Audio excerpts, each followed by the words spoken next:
Tonight, we're diving into the long, dark, and strangely beautiful story of a family that called itself the noblest and most ancient of all. A family that carved two words above its heart and lived by them for 1,000 years.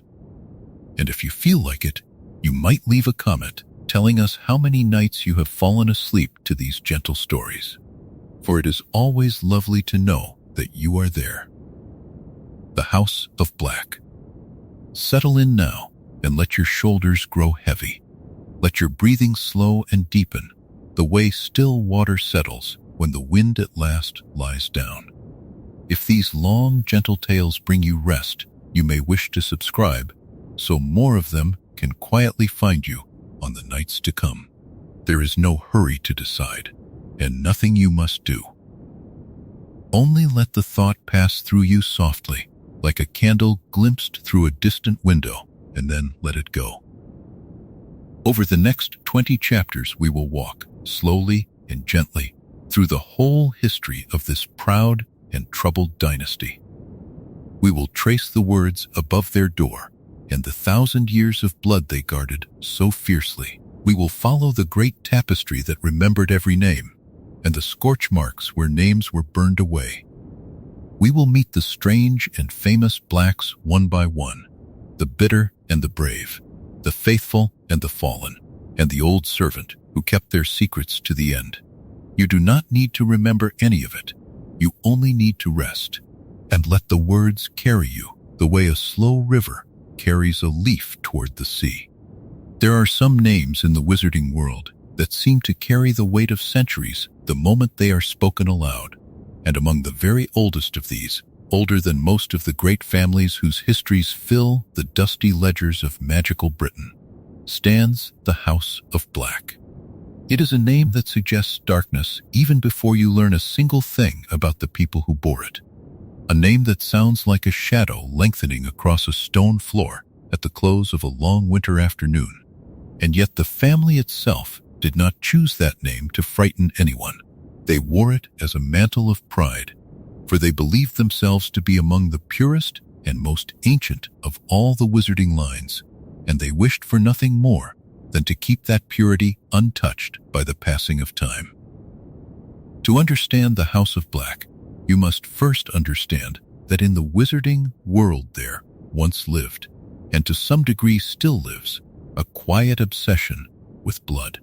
Not blood as we might think of it in the ordinary sense, but blood as a symbol of belonging, of magical inheritance passed down from parent to child, across long and unbroken chains of ancestry.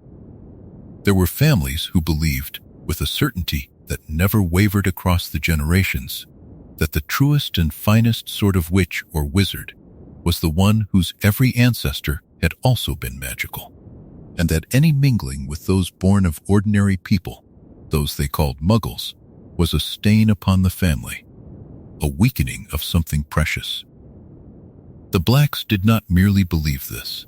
They lived by it, breathed by it, built their entire identity around it, and above the very door of their ancestral home, they carved the words that told the whole world exactly what they stood for. Those words were Toujours Pur. The phrase belonged to an older tongue, the soft and formal language of the French, and it meant, quite simply, always pure. It was a promise and a warning both, a pledge made not to any living person, but to the long line of ancestors who had come before, and to the descendants who were yet to come. Always pure. It meant that the blood of the Black family must never be diluted, that its members must marry only those of similar standing, that its heirs must never forget who they were, or from what proud and untarnished source they had sprung. The motto was more than decoration. It was the law of the house, unspoken yet absolute, and every child born beneath that carved inscription grew up learning that those two words were the measure by which they would be judged for the whole of their lives. You can imagine, perhaps, the sort of home in which such a motto could take root and flourish. It was not a house of laughter and warmth. though it was grand in its cold and heavy way. It was a house of portraits and heirlooms, of dark furniture and darker draperies, of silver that bore the family crest and cabinets full of objects whose purposes had long been forgotten by all but the eldest of the family. And through it all ran that single golden thread of belief, that conviction that the blacks were better, older, purer, and more deserving than nearly everyone else who walked the earth. It was a belief that gave them enormous pride and, in the end, a great deal of sorrow, though the sorrow would take many long generations to arrive. And by then, the pride would be so deeply woven into the very stones of the house that it could not be pulled loose. To be born a black was to inherit more than a name and a fortune. It was to inherit a whole way of seeing the world, a settled and unquestioned certainty about who mattered and who did not, about what was noble and what was base, about the proper order of things and the family's exalted place within it. A black child learned these lessons long before they were old enough to question them, drank them in with the very air of the old house, so that by the time they were grown, the beliefs of the family had become as much a part of them as the color of their eyes or the shape of their hands. Few of them ever thought to ask whether the family might be wrong, for the family's convictions had the solid and unarguable feel of things that had always been true and always would be, and to doubt them was to doubt the very ground beneath one's feet. The family crest itself told the story in miniature, for it bore that same proud motto beneath a design of stars, and indeed many of the blacks were named for the stars and the constellations that wheel silently across the night sky.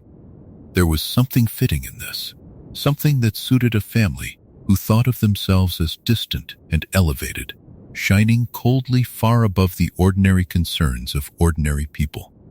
To be a black was to be named for something remote and eternal, a point of light that had burned in the heavens long before you were born and would go on burning long after you were gone.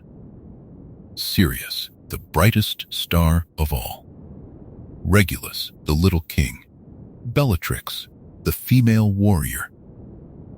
Arcturus, Orion, Cygnus, Andromeda.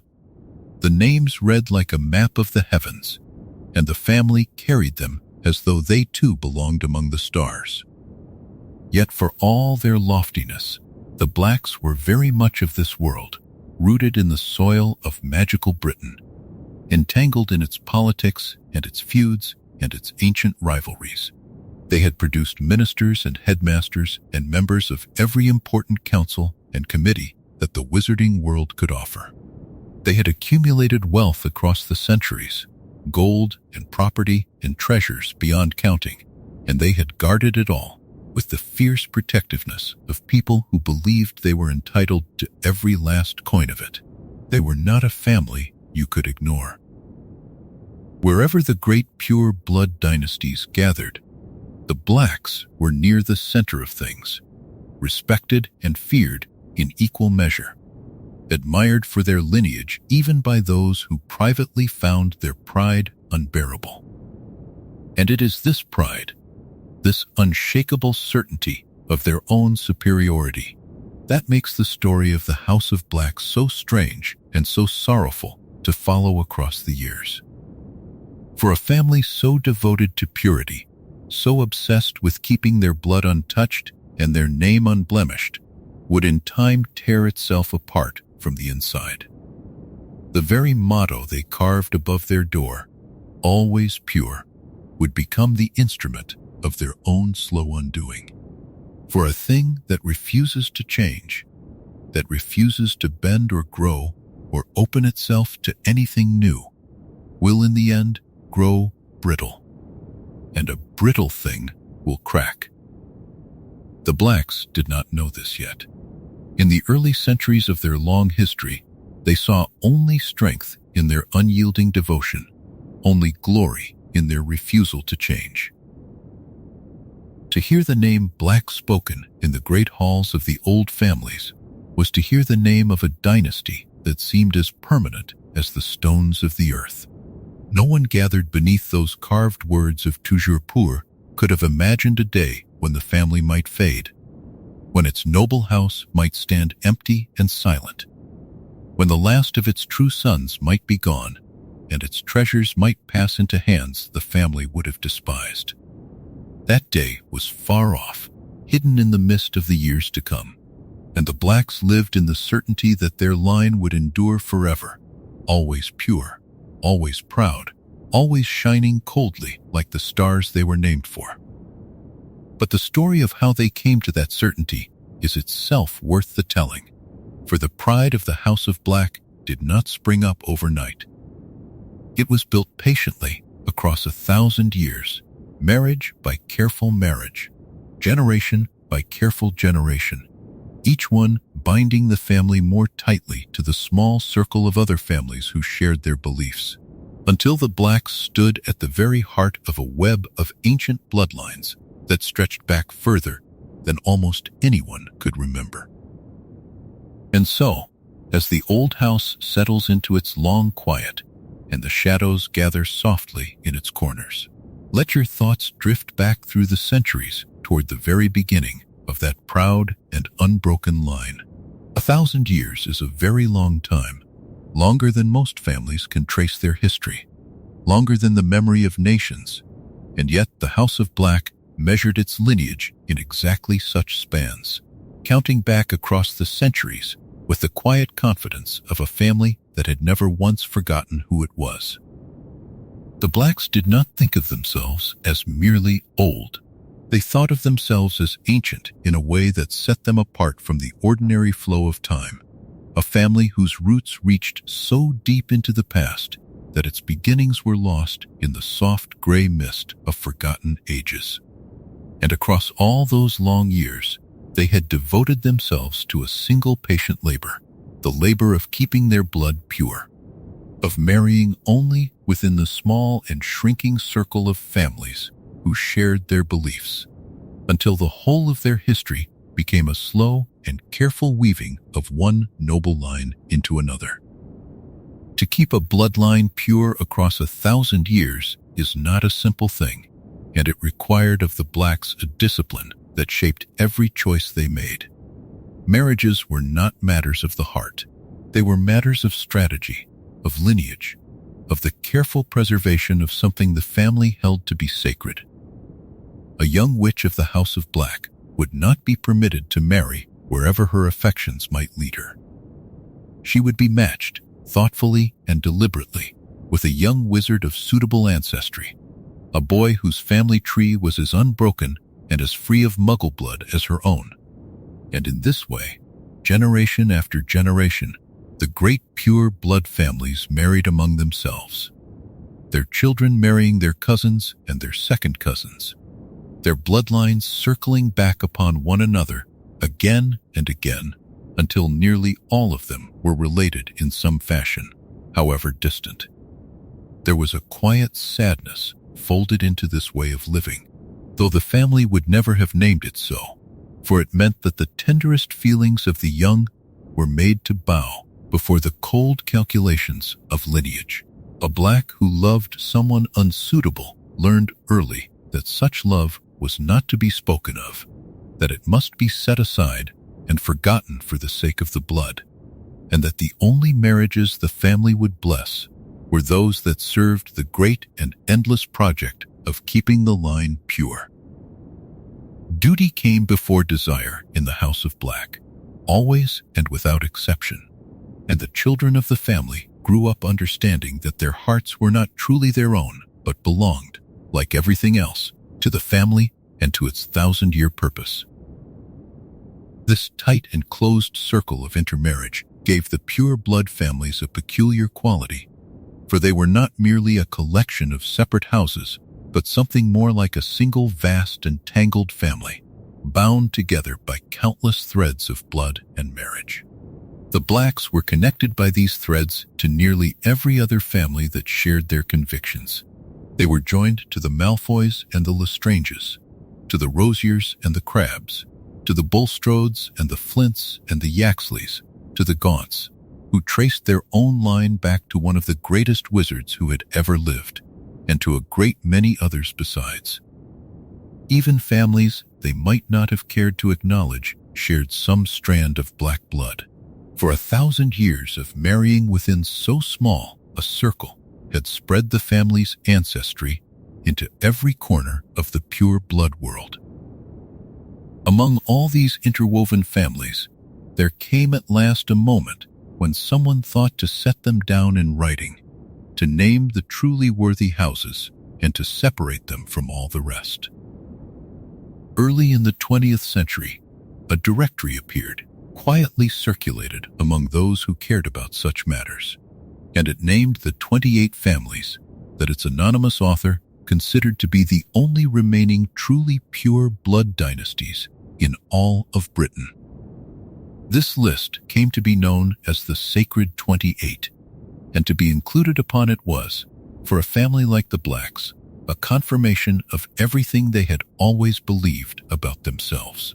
They were among the chosen, the named, the recognized. Their 1,000 years of careful marriages had earned them a place upon a list that declared, for all who wished to see it, that the House of Black was among the purest of the pure. The Blacks took enormous pride in their place among the Sacred 28, for it was a public seal upon a private conviction they had held for as long as anyone could remember. And yet, there was something quietly troubling hidden within that very list, though few of the families named upon it cared to dwell upon it. The number was 28, and it had once, in the imagined golden age of the past, been larger. The circle of truly pure families was not growing, it was shrinking. With every passing generation, more families died out, or married into ordinary wizarding stock, or, worst of all in the eyes of the Blacks, mingled their blood with that of Muggles, and so fell from the sacred number and were lost. A family that would only marry within so small a circle was, without ever intending it, slowly closing off its own future. But such thoughts did not trouble the House of Black in the height of its pride. They saw their inclusion among the Sacred 28 as proof of their triumph rather than a warning of their decline, and they clung ever more fiercely to the belief that their blood must be kept pure at any cost. They regarded the other pure blood families with a mixture of kinship and rivalry, respecting those who kept themselves as untainted as the Blacks did, and quietly scorning those who had allowed their lines to weaken. Within the family, the children were raised upon stories of their glorious ancestors, taught to recite the branches of their family tree, taught to feel the great weight and honor of the blood that ran within them, and taught, above all, that this blood must never be betrayed. There was a certain cold beauty in this devotion, when you look upon it from a great distance, the way one might admire the intricate frost that gathers upon a window pane on a bitter morning, lovely and delicate and utterly without warmth. The Blacks had built something enduring across their 1,000 years, a monument of lineage and pride that stood firm against the changes sweeping through the wider world. While other families forgot their ancestors, the Blacks remembered everyone. While other families opened their doors to new blood and new ideas, the Blacks kept theirs firmly shut. And for a very long time, this seemed to be their strength, the very thing that set them above and apart, the secret of their endurance across so many centuries. Yet the frost upon the window pane, however beautiful, cannot survive the coming of any real warmth. And a family that will only look backward, that measures its worth entirely by the past, will one day find that the future has quietly slipped away from it. The intermarriage that the Blacks prized so highly carried its own quiet dangers, for a line that circles forever back upon itself grows narrow, and a family that will admit no new blood may find, in the fullness of time, that there is very little blood left to admit. All of this lay ahead, hidden in years the family could not yet see. For now, The Blacks stood proud among the sacred 28, secure in 1,000 years of unbroken lineage, certain that their careful weaving of noble blood into noble blood would preserve them forever. And it was fitting that a family so devoted to remembering should have made of that very remembering a work of art. For within the walls of their ancestral home hung the most remarkable record of the family's long history, a vast and living map of every marriage and every birth, embroidered in golden thread upon ancient cloth. It held every name the family had ever cherished, tracing the great sprawling tree of the Blacks across the centuries, and to stand before it was to stand before 1,000 years of pride made visible. In the drawing room of the ancient family home, upon a wall that had held it for longer than any living person could remember, there hung a tapestry unlike any other in the wizarding world. It was very old, its colors faded to the soft muted tones that only great age can bestow, its fabric worn thin in places by the passing of countless years and the touch of countless hands. And yet, for all its age and wear, it remained the single most treasured possession of the House of Black, more precious to the family than all their gold and silver combined, for it was nothing less than the family itself made visible. 1,000 years of Blacks woven into a single vast and sprawling design. The tapestry was a family tree, though to call it merely a tree hardly captures the grandeur of the thing. It spread across the whole of the wall, its branches climbing and dividing and climbing again, spreading outward in every direction until they filled the great expanse of ancient cloth from edge to edge. And at its very top, worked in thread that had once gleamed and glimmered, ran the words the family held most dear, that proud and unyielding motto, Toujours Pur, always pure, presiding over the whole of the design like a promise carved into the sky above a kingdom. Beneath those words spread the generations, each name connected to the next by fine lines of golden thread, so that a person standing before it could trace the whole long history of the family with nothing but their eyes. Every name that mattered to the House of Black was woven into that cloth. There were the great ancestors of the distant past, wizards and witches whose deeds had long since faded into legend, and there were the more recent generations whose memories still lingered in the corners of the house. Each name was embroidered with care, and beside many of them were small dates, the year of a birth, and in time, the year of a death, so that the tapestry served not only as a record of who the family was, but of the whole span of each life it contained. The golden threads that linked one name to another told the story of every marriage the family had ever made, tracing the careful weaving of noble line into noble line that the Blacks had labored across 1,000 years to achieve. To stand before the tapestry was to feel the enormous weight of the family's history pressing gently down upon you. For here, gathered upon a single wall, was the proof of everything the Blacks believed about themselves. Here were the countless generations, unbroken and pure, stretching back so far that the eye grew tired of following them. Here were the marriages that had bound the family to every other great house of the sacred 28, the golden threads reaching out to touch the names of Malfoys and Lestranges and Crabs and all the rest, so that the tapestry became not merely a record of the Blacks alone, but a map of the whole tangled world of pure blood ancestry, with the House of Black sitting proudly at its center. The children of the family grew up in the presence of this great embroidered tree, and it shaped them in ways both seen and unseen. From their earliest years, they were taught the names woven into it, taught to recognize their ancestors, and to feel the honor of belonging to so long and distinguished a line.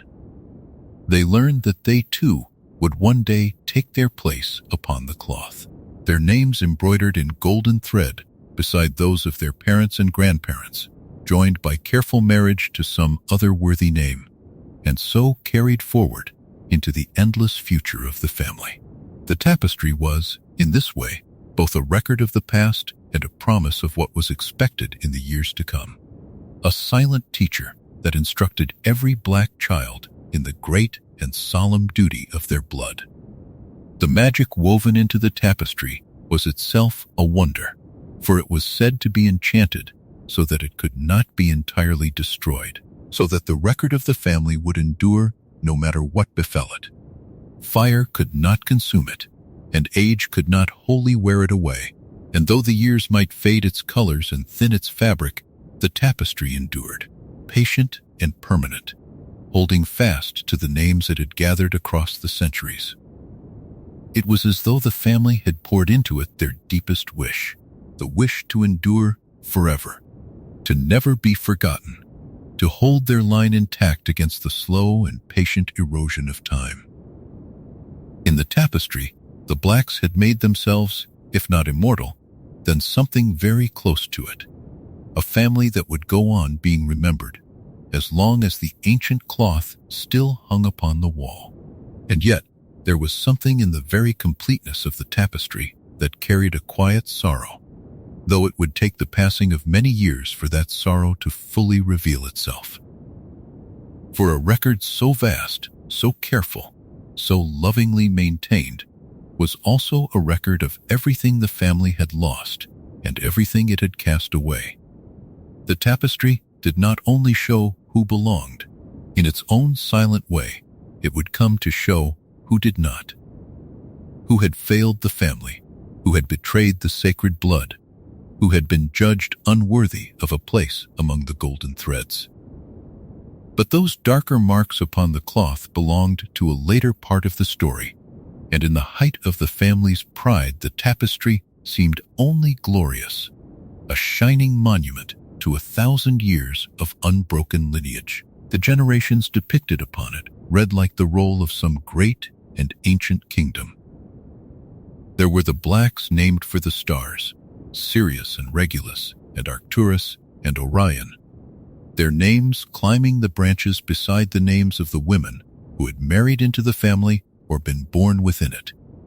The Walburgas and the Cassiopeias, the Andromedas and the Bellatrixes and the Narcissas of later years.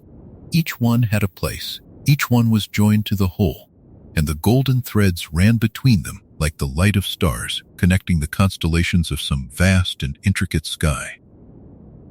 To follow those threads was to follow the whole story of the family, its triumphs and its marriages, and its slow, patient endurance across the long march of the centuries. For all its silence, the tapestry was in some sense the true heart of the House of Black, more so even than any living member of the family, for the living came and went while the tapestry endured. Parents died and children were born, and the family changed as all families change, but the great embroidered tree upon the wall held them all together, the dead and the living alike, gathering them into a single unbroken design that no passing generation could disturb. It was the memory of the family made manifest, the place where the blacks kept their whole long history safe and whole, and it hung there in the quiet of the drawing room, gathering the soft dust of the years, remembering every name. But a family so devoted to remembering was also, in its cold and unforgiving way, a family that knew how to forget, or rather, how to erase, how to unmake a name it had decided to cast out. For the very same tapestry that so lovingly held every worthy name also bore the scorched and blackened marks where unworthy names had once been, burned away as though they had never existed at all. For all the loving care with which the House of Black wove every worthy name into its great tapestry, the family kept an equal and opposite ritual, a cruel and ancient custom that was the dark shadow of all that golden thread. For just as the tapestry could gather a name into its endless design, so too could that name be torn away, burned out of the cloth as though it had never been there at all, leaving behind nothing but a small, round scorch mark, a little dark hole in the fabric where once a person's whole identity had lived. To be blasted from the tapestry was, for a Black, the very worst fate the family could inflict, worse in its way than death. For it meant not merely to die, but to be erased, to be unmade, to be declared as though one had never truly belonged among the family at all. The custom was as old as the family's pride, and it followed from that pride as naturally as a shadow follows the thing that casts it. The Blacks believed with all their hearts that their blood was sacred, that their line must remain always pure, and so any member who betrayed that belief, who married beneath them, who befriended those they despised, who turned against the values the family held most dear, was judged to have forfeited their place. Such a person was not merely disapproved of, they were disowned, cut off, cast out entirely, and their name was struck from the tapestry in a small and terrible act of magical erasure. The matriarch or patriarch of the family would blast the offending name from the cloth, and where the golden thread had spelled it out there would remain only a blackened scorch, a wound in the fabric that the enchanted tapestry could never fully heal. To walk the length of that great tapestry in the later years of the family was to pass by these scorch marks scattered through the branches, each one marking a life the family had chosen to forget. They were strange and sorrowful things to behold, these little burnt holes among the golden names, for each of them had once been a person, a son or a daughter, a cousin or an aunt. Someone who had been born into the family and raised among its treasures and expected to carry its blood forward into the future. And each of them had, in the end, done something the family could not forgive, and so had been reduced to a small dark absence upon the wall. A name-shaped emptiness where a whole human being had once been remembered. The reasons for such erasure were, to the mind of the Black family, always the same at their root, always some betrayal of the sacred blood. A daughter who fell in love with the wrong sort of person and married outside the narrow circle of acceptable families might be blasted from the cloth. A son who rejected the family's beliefs, who befriended Muggle-borns or spoke against the pure blood cause, who fled the house and everything it stood for, might be blasted from the cloth. Even those who married Muggles outright, who mingled the precious blood with that of ordinary people, were struck away without hesitation, for such a marriage was, in the family's eyes, the very worst betrayal imaginable. The undoing of 1,000 years of careful preservation in a single unforgivable act. There was a terrible finality to it, and yet also, if you look closely, a strange kind of powerlessness hidden within the cruelty. For the family could burn a name from the cloth, but they could not truly erase the person who had borne it. The disowned went on living their lives beyond the walls of the house, loving whom they chose, believing what they wished, building families and futures of their own, quite untroubled by the little scorch mark that now marked their absence upon the ancestral wall. The blasting of a name was, in the end, an act that wounded the family far more than it wounded the one cast out, for it was the Blacks who lost a son or a daughter, the Blacks who chose to close their door forever, the Blacks who would sit in their grand and darkening house with one fewer name to love.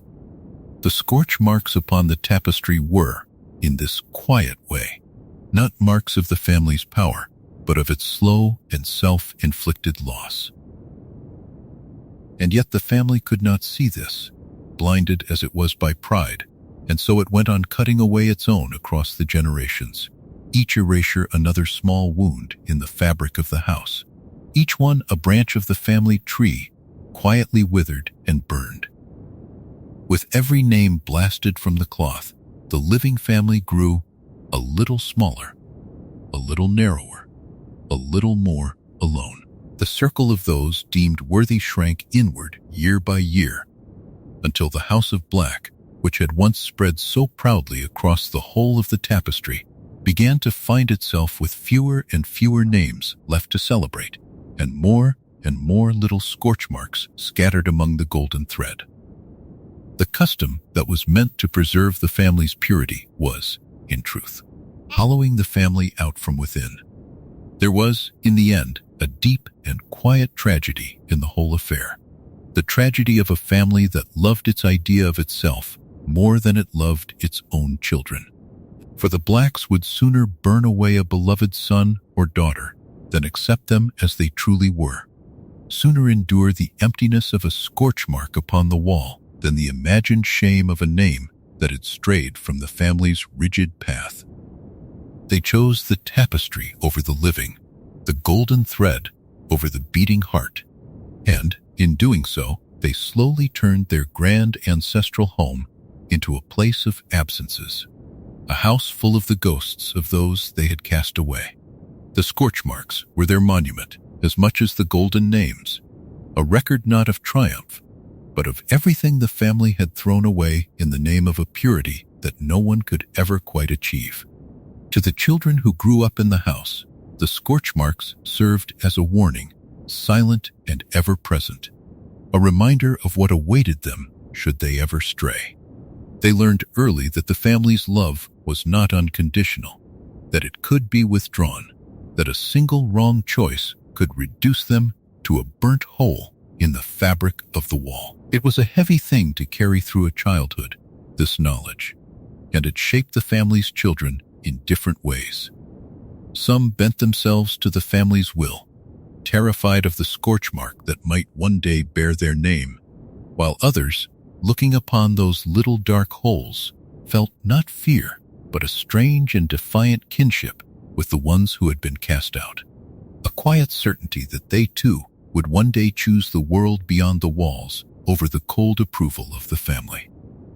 The tapestry, then, held two stories at once, woven and burned into the same ancient cloth.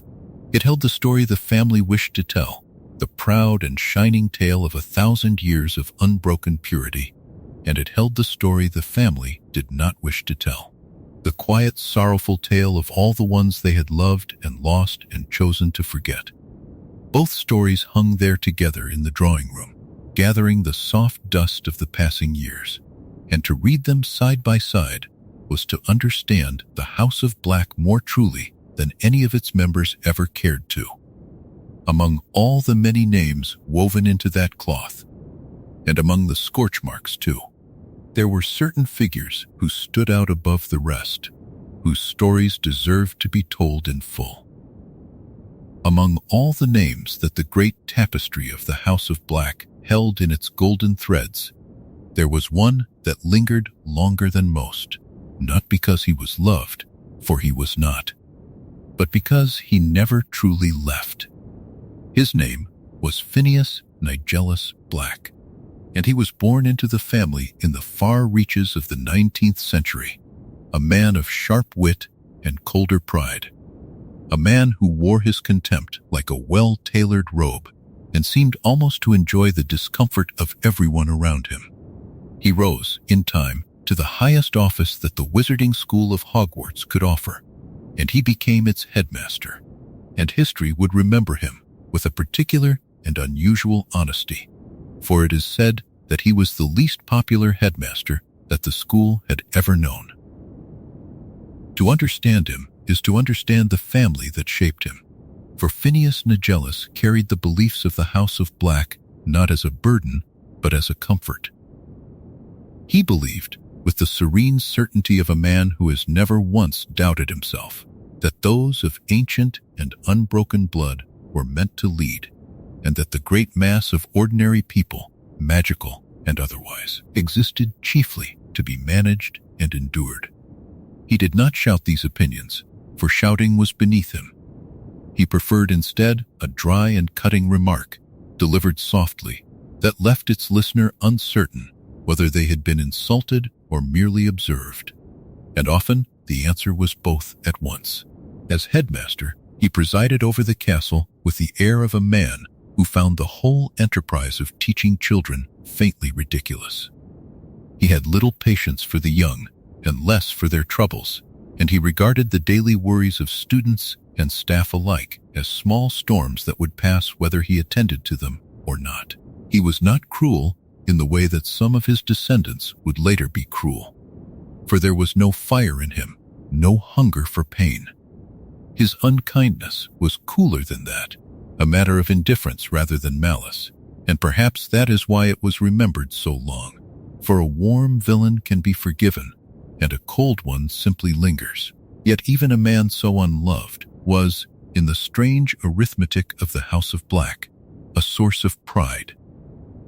To have produced a headmaster of Hogwarts was no small thing, and the family recorded his achievement with satisfaction, for it proved once again that the blood ran true, and that greatness, of a kind, belonged to them by right.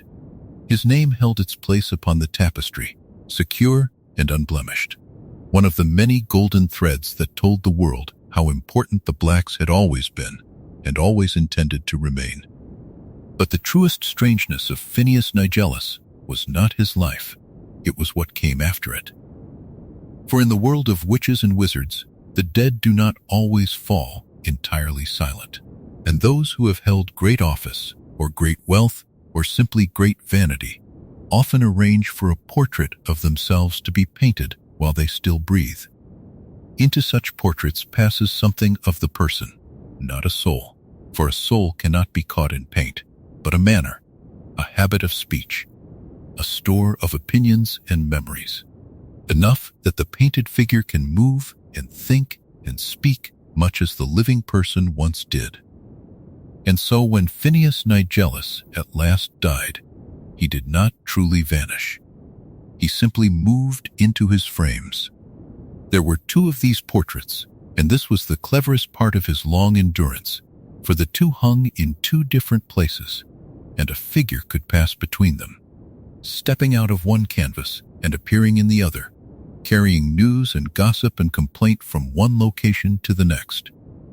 One of his portraits hung in the headmaster's study at Hogwarts, high on the wall among the many painted headmasters and headmistresses who had governed the school across the centuries, all of them dozing and murmuring and pretending to sleep while listening to everything.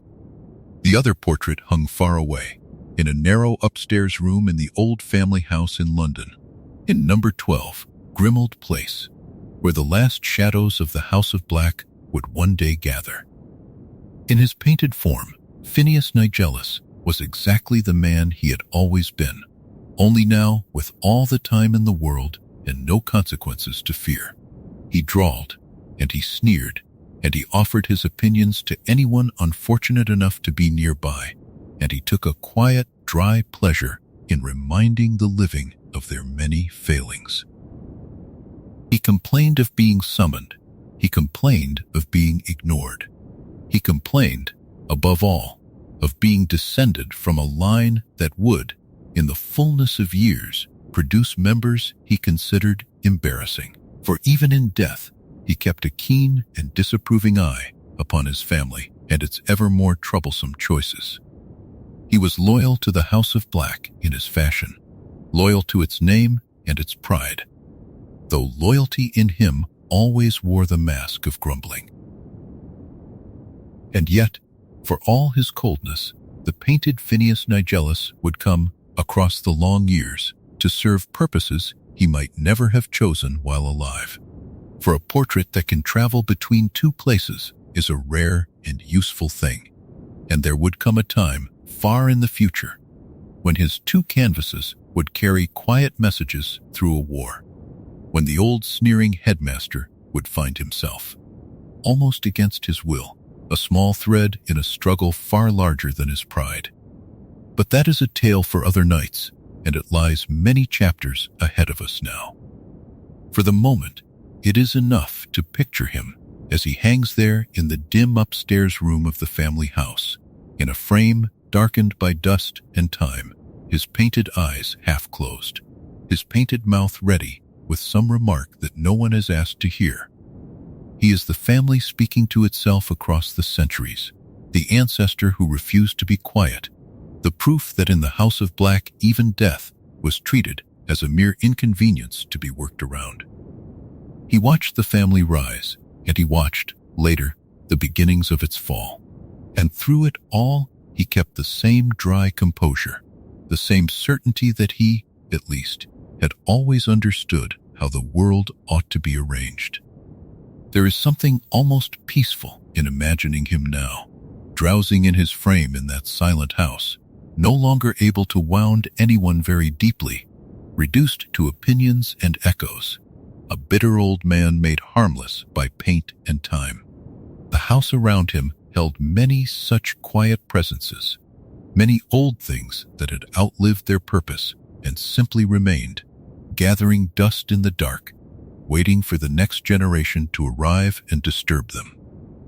Phineas Nigellus was only the first and the wittiest of these lingering shadows, the headmaster nobody liked, kept forever in a corner of the family home, still watching, still murmuring, still supremely sure of himself. And if his portrait was the coldest voice in that house, it was very far from the loudest, for elsewhere within those same walls there hung another likeness of the family, another figure caught in paint and pride, and this one did not drawl or sneer in dry amusement.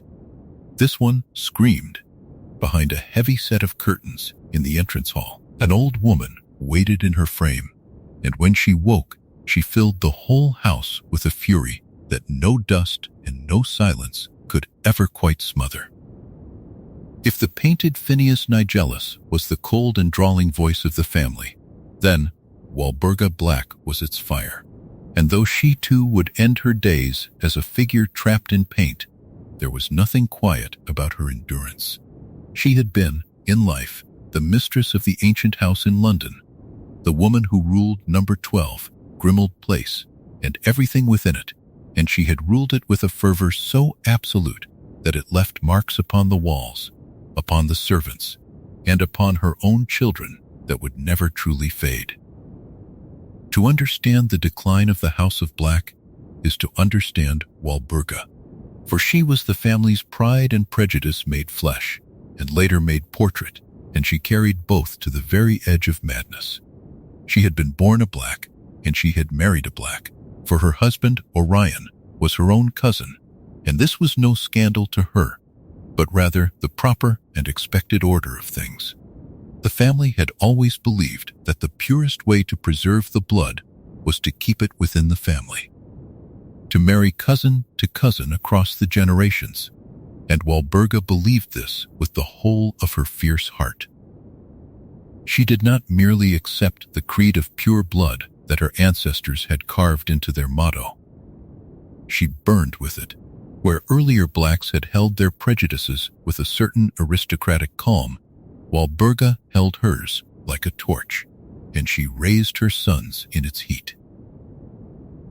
There were two of those sons, and they would become, in time, two of the most storied names the family ever produced, though they walked in opposite directions. The elder was Sirius, wild and rebellious from his earliest years, and the younger was Regulus, quieter and more obedient, more willing to be the son his mother demanded. Walburga poured her fervor into both of them, but the two boys received it very differently, one hardening against her beliefs until he could no longer bear to breathe the same air, the other softening around them until he could no longer imagine any other shape for his life. But those are journeys for the chapters still to come, and here we speak only of the mother who set them both in motion. Walburga was not a happy woman, though happiness was never the thing she sought. She sought purity, order, and the honor of her name, and she measured the world by how well it served those ends. Her house was to be a fortress of the old ways, in a world that she believed was slipping into ruin, a world where those she considered unworthy were creeping ever closer to the places she thought belonged only to families like hers. She watched the changing times with mounting horror, and the more the world moved on without her, the tighter she gripped the beliefs of her childhood, until those beliefs were not so much held by her as they were the whole of her. Her cruelty grew from this. It was not the cold indifference of Phineas Nigellus, nor the joyful savagery that would later mark her niece, but something more familiar and more sorrowful. The cruelty of a mother who loves an idea more than she loves her children, and who cannot forgive them for failing to become the idea. When her elder son fled the house forever, she did not weep. She took up her wand, and she struck his name from the great tapestry herself, burning a hole where he had been. And she called it justice, and perhaps some small part of her called it grief, though she would never have named it so. She lost, in the end, nearly everyone. Her husband died. Her younger son vanished into a fate she never fully understood, gone before his time, in ways the family did not speak of. Her elder son was lost to her by her own hand and his own will. And so Walburga grew old alone in that vast and darkening house, alone but for the servant who remained faithful to her, an old house elf who worshipped her and tended to her, and absorbed her bitterness as though it were nourishment. Together they let the house decay around them, the dust gathering in the corners, the curtains hanging heavy and unwashed, the silver tarnishing, the whole ancient dwelling slowly becoming a tomb for a family that had once believed itself eternal. When Walburga at last died, she died as her ancestors had, refusing to be entirely gone. A portrait of her had been made, a full-length likeness set in a heavy gilded frame, and it was mounted upon the wall of the entrance hall, in the very passage through which anyone entering the house must pass. Over this portrait hung a great pair of moth-eaten velvet curtains, dark and dust-laden, drawn shut to keep the painted woman quiet. For behind those curtains, Walburga did not drowse and murmur as the old headmaster did in his frame upstairs. Behind those curtains, Walburga waited, and when she woke, she screamed. This was the strange and terrible legacy of her fervor, that even in paint it could not be calmed. The smallest disturbance in the hall would rouse her, a loud footstep, a knocked umbrella stand, a raised voice, and her painted eyes would fly open, and her painted mouth would twist, and the curtains would burst apart, and the whole house would fill with a shrieking that seemed to come from somewhere far deeper than a mere canvas. She screamed of blood traitors and of filth, of the shame that had befallen her noble house, of the unworthy ones she believed had defiled the halls her ancestors had built. Her voice tore through the darkness like a living wound, and it did not stop. And it could not be reasoned with. For a portrait remembers only what it was given, and Walburga had been given nothing but her rage. Those who lived in the house in later years learned to move through the hall as softly as they could, to slip past the covered portrait, like people creeping past a sleeping beast. For once she began to scream, it was a labor of great effort to force the curtains closed again and coax her back into silence. The old woman's fury had been made permanent, sealed into the very structure of the family home, so that long after her death she still ruled the entrance hall, still cursed all who passed, still defended the purity of a house that was already crumbling around her.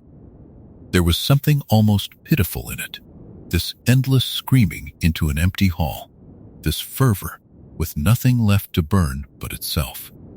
She had wished, above all things, to be the guardian of her family's honor, to stand against the tide of a changing world and hold the old ways safe within her walls. And now she was only a voice in the dark, cursing shadows that could not hear her and could not be made to care.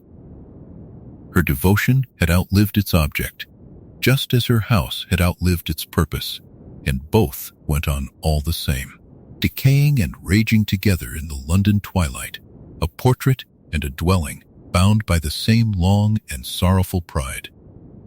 And so Walburga became one with the house she had ruled, her voice woven into its shadows as surely as the names were woven into its tapestry. She was the sound the old dwelling made when it was disturbed, the fury of a dying family given a mouth that could never be closed for good, To speak of her is to speak of the house itself, of its darkness and its dust and its heavy air, of the way it seemed to hold the anger of generations within its walls, waiting, for the house was more than stone and timber. It was a character in the family's long story, a keeper of its heirlooms and its horrors, and it deserves a chapter of its own. There is a certain street in London, a quiet and unremarkable row of tall brick houses standing shoulder to shoulder in the dusk, where an ordinary person might walk from one end to the other and never notice anything strange at all. The houses are numbered, as houses always are, and the eye passes over them without pause, from number 11 to number 13, as though the two stood side by side, as though nothing lay between them. But something does lie between them, folded away from ordinary sight, hidden by magic so old and so deliberate that the very street seems to have forgotten it is there. That something is number 12, Grimmauld Place, the ancestral home of the House of Black, and to find it one must first be told that it exists. For only then will the walls of the neighboring houses groan and shift apart, and a new door will rise between them, and the ancient dwelling will unfold itself into being like a memory returning to a sleeping mind. To step through that door was to leave the ordinary world entirely and enter a place where the past had never been permitted to end. The hall was long and dim, lit only weakly, its air thick with the smell of dust and damp and old fabric, and the eye needed time to adjust before it could make out the shapes that waited in the gloom. There was the heavy runner of carpet worn thin by generations of feet, and the peeling wallpaper, and the great chandelier hung with cobwebs that had gathered undisturbed for years. There were the covered curtains against one wall, behind which the portrait of the old mistress waited in her furious silence, and there was an umbrella stand of unusual and unpleasant design, fashioned, it was said, from the severed leg of a great magical creature, the sort of grim ornament that the family had once found tasteful. The house was tall and narrow and deep, rising through several floors, and every floor held its own quiet weight of shadow.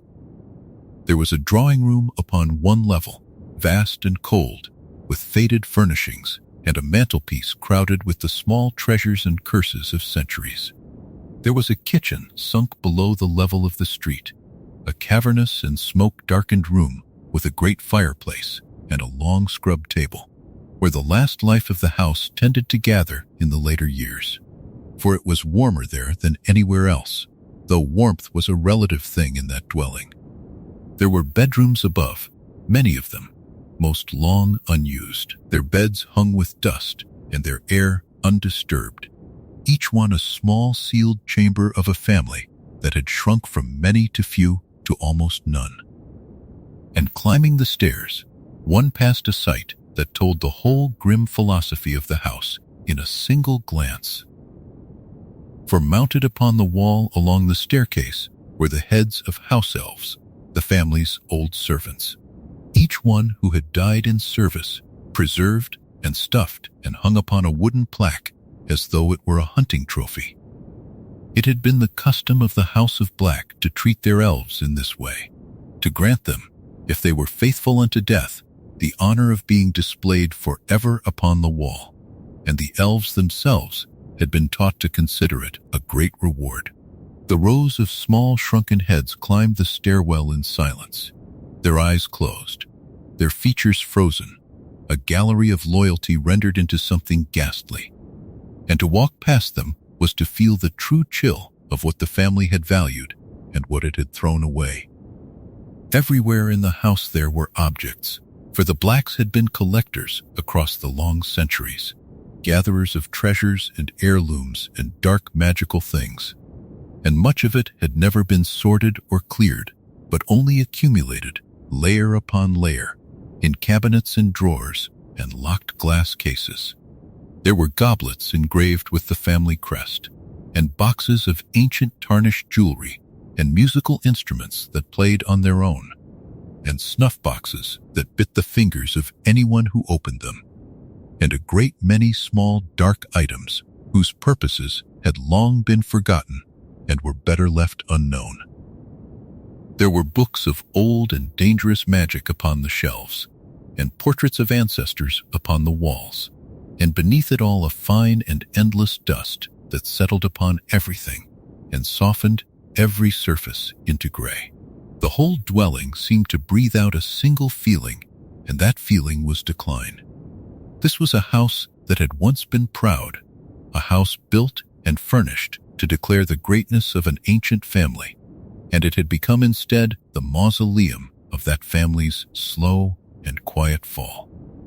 Every tarnished silver spoon, every faded tapestry thread, every sealed and silent room spoke of a lineage that had grown smaller and colder and more alone with each passing generation, until at last it was reduced to an old woman and an old servant and the memory of all they had lost. The house did not fall into ruin all at once. It simply stopped being cared for, and the dust arrived, and the shadows deepened, and the family's pride curdled into the heavy stillness of a place where nothing new was ever permitted to happen. There was a particular grimness to the way the house resisted change, for it seemed almost to hold its darkness on purpose, as though the very walls agreed with the beliefs that had built them. When, in later years, new hands tried to clean it, to clear away the worst of its horrors and make it fit to live in, the house fought back at every turn. Doorknobs refused to turn or bit at the fingers. Cabinets spat out clouds of choking dust. Small vicious creatures nested in the dark corners and had to be driven out, and the old portraits shrieked and complained at every disturbance. It was as though the dwelling itself were the last living member of the family, the most stubborn of them all, determined to remain exactly as it had always been, no matter who tried to change it. And yet, for all its gloom, there was something in the house that drew the eye and held it. Something that was more than dust and shadow, for scattered among all the grim and forgotten things were the true relics of the family's story. Somewhere in a cabinet lay a heavy golden locket that no one could open, a thing that would come to matter more than anyone in that house yet knew. Upon one wall hung the great tapestry with all its golden names and all its burnt holes, the living record of 1,000 years. In the frames upon the walls, the painted ancestors dozed and watched. The house was not merely a container for these things. It was their keeper, the dark and faithful vault in which the whole history of the blacks lay sleeping, waiting for someone to come and read it. But a house, however old, however full of shadow, cannot keep itself. And through all the long years of the family's decline, there was one small figure who moved through those dim rooms, who dusted the heirlooms and tended the fires and guarded the treasures and muttered to himself in the dark. He had served the house when it was full, and he served it still now that it was nearly empty, bound to the ancient blood by a magic older than any curse upon its walls. His devotion was the last living warmth in that cold place, and it had soured across the lonely years into something bitter and strange. In the deep quiet of number 12, Grimmauld Place, through all the long years of dust and decline, there moved one small and faithful figure who belonged to the house as surely as its very stones, and his name was Creature. He was a house elf, one of that ancient race of small magical servants who bind themselves to wizarding families and serve them across the generations, and he had served the House of Black for the whole of his long life, as his mother had before him, and her mother before her.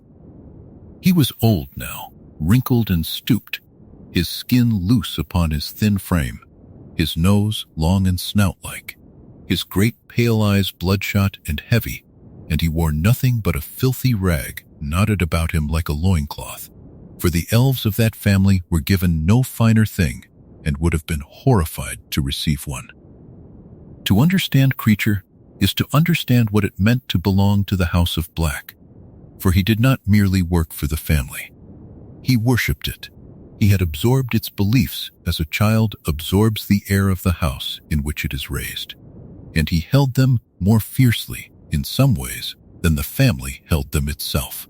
He believed with his whole small heart in the greatness of the ancient blood, in the honor of the pure lineage, in the sacred duty of a good elf to serve the noble house until death, and then to be beheaded and hung upon the stairwell wall among his honored ancestors. There was no cruelty in the family's creed that Creature did not echo, no prejudice he did not repeat, for he had been taught that his masters were the finest people in the world, and he had believed it so completely that their opinions had become his own. Above all others, Creature loved his mistress, while Berga, the fierce old woman who ruled the house in its last full years.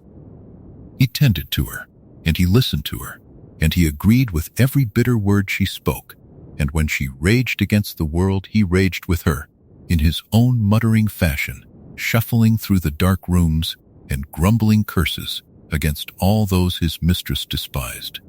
She was to him the center of everything, the embodiment of all that was proper and noble, and his devotion to her was total and unquestioning.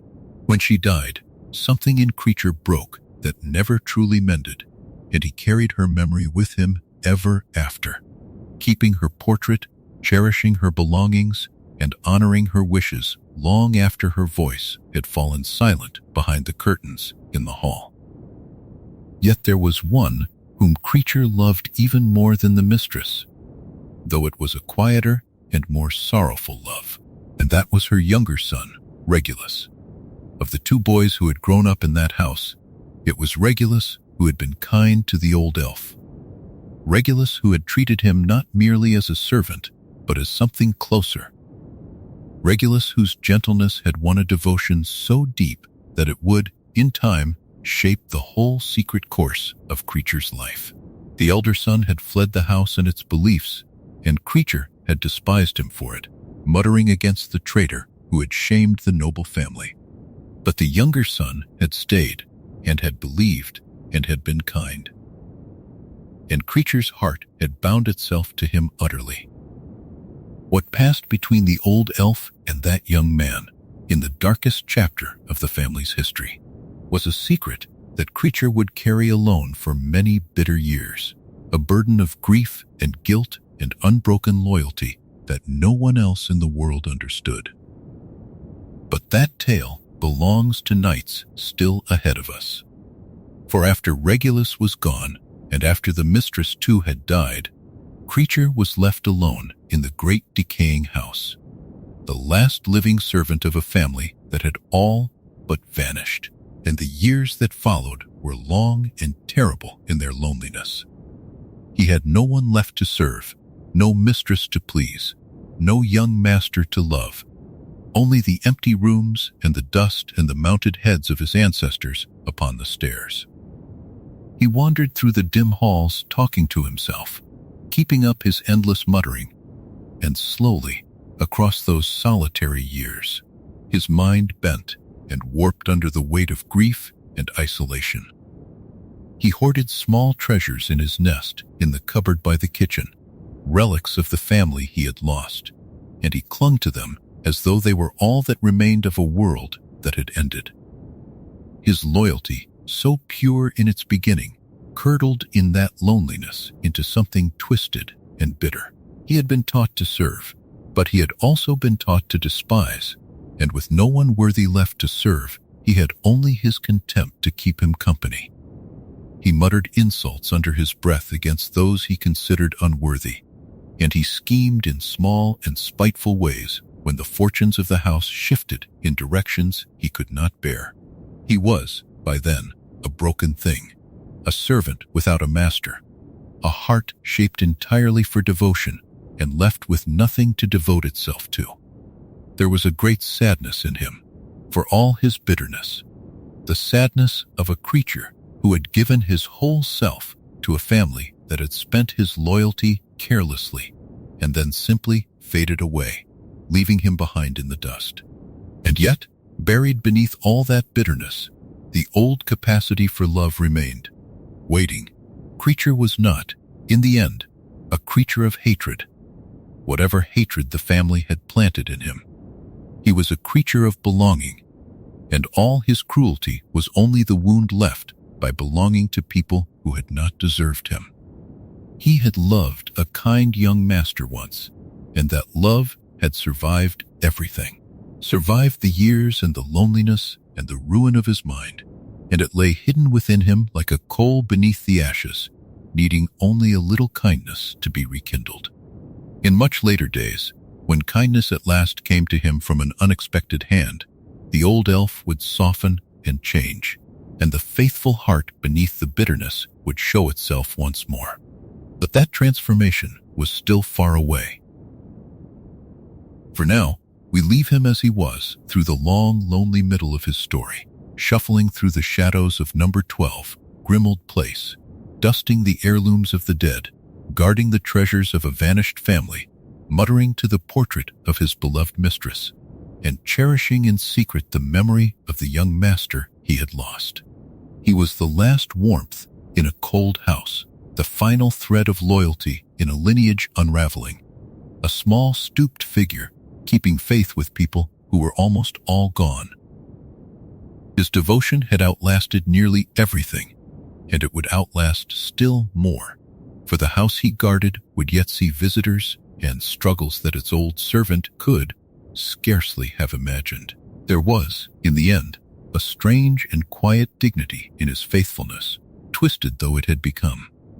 For he had kept a promise that no one had asked him to keep, and had guarded a memory that no one else remembered, alone in the dark, year after silent year. The family, meanwhile, had not vanished entirely, for scattered beyond the walls of that dim house were the daughters and sons who had gone their separate ways, some clinging to the old beliefs, and some breaking free of them at terrible cost.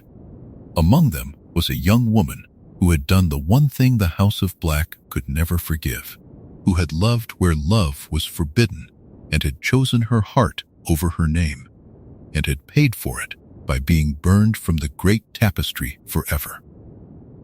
Among the 3 daughters born to Cygnus Black and his wife Druella, there was one who would come to be remembered less for what she did than for what she gave up, and her name was Andromeda, the middle sister, born between fire and frost, between the fervor of Bellatrix and the cold poise of Narcissa. From the outside, she seemed cut from the same ancient cloth as her sisters, for she carried the same dark hair, the same fine features, the same unmistakable bearing of a family that had spent 1,000 years believing itself finer than the world around it. She was raised in the same shadowed rooms, taught the same lessons at the same long tables, and told, as all black children were told, that her blood was purer than the blood of nearly everyone she would ever meet.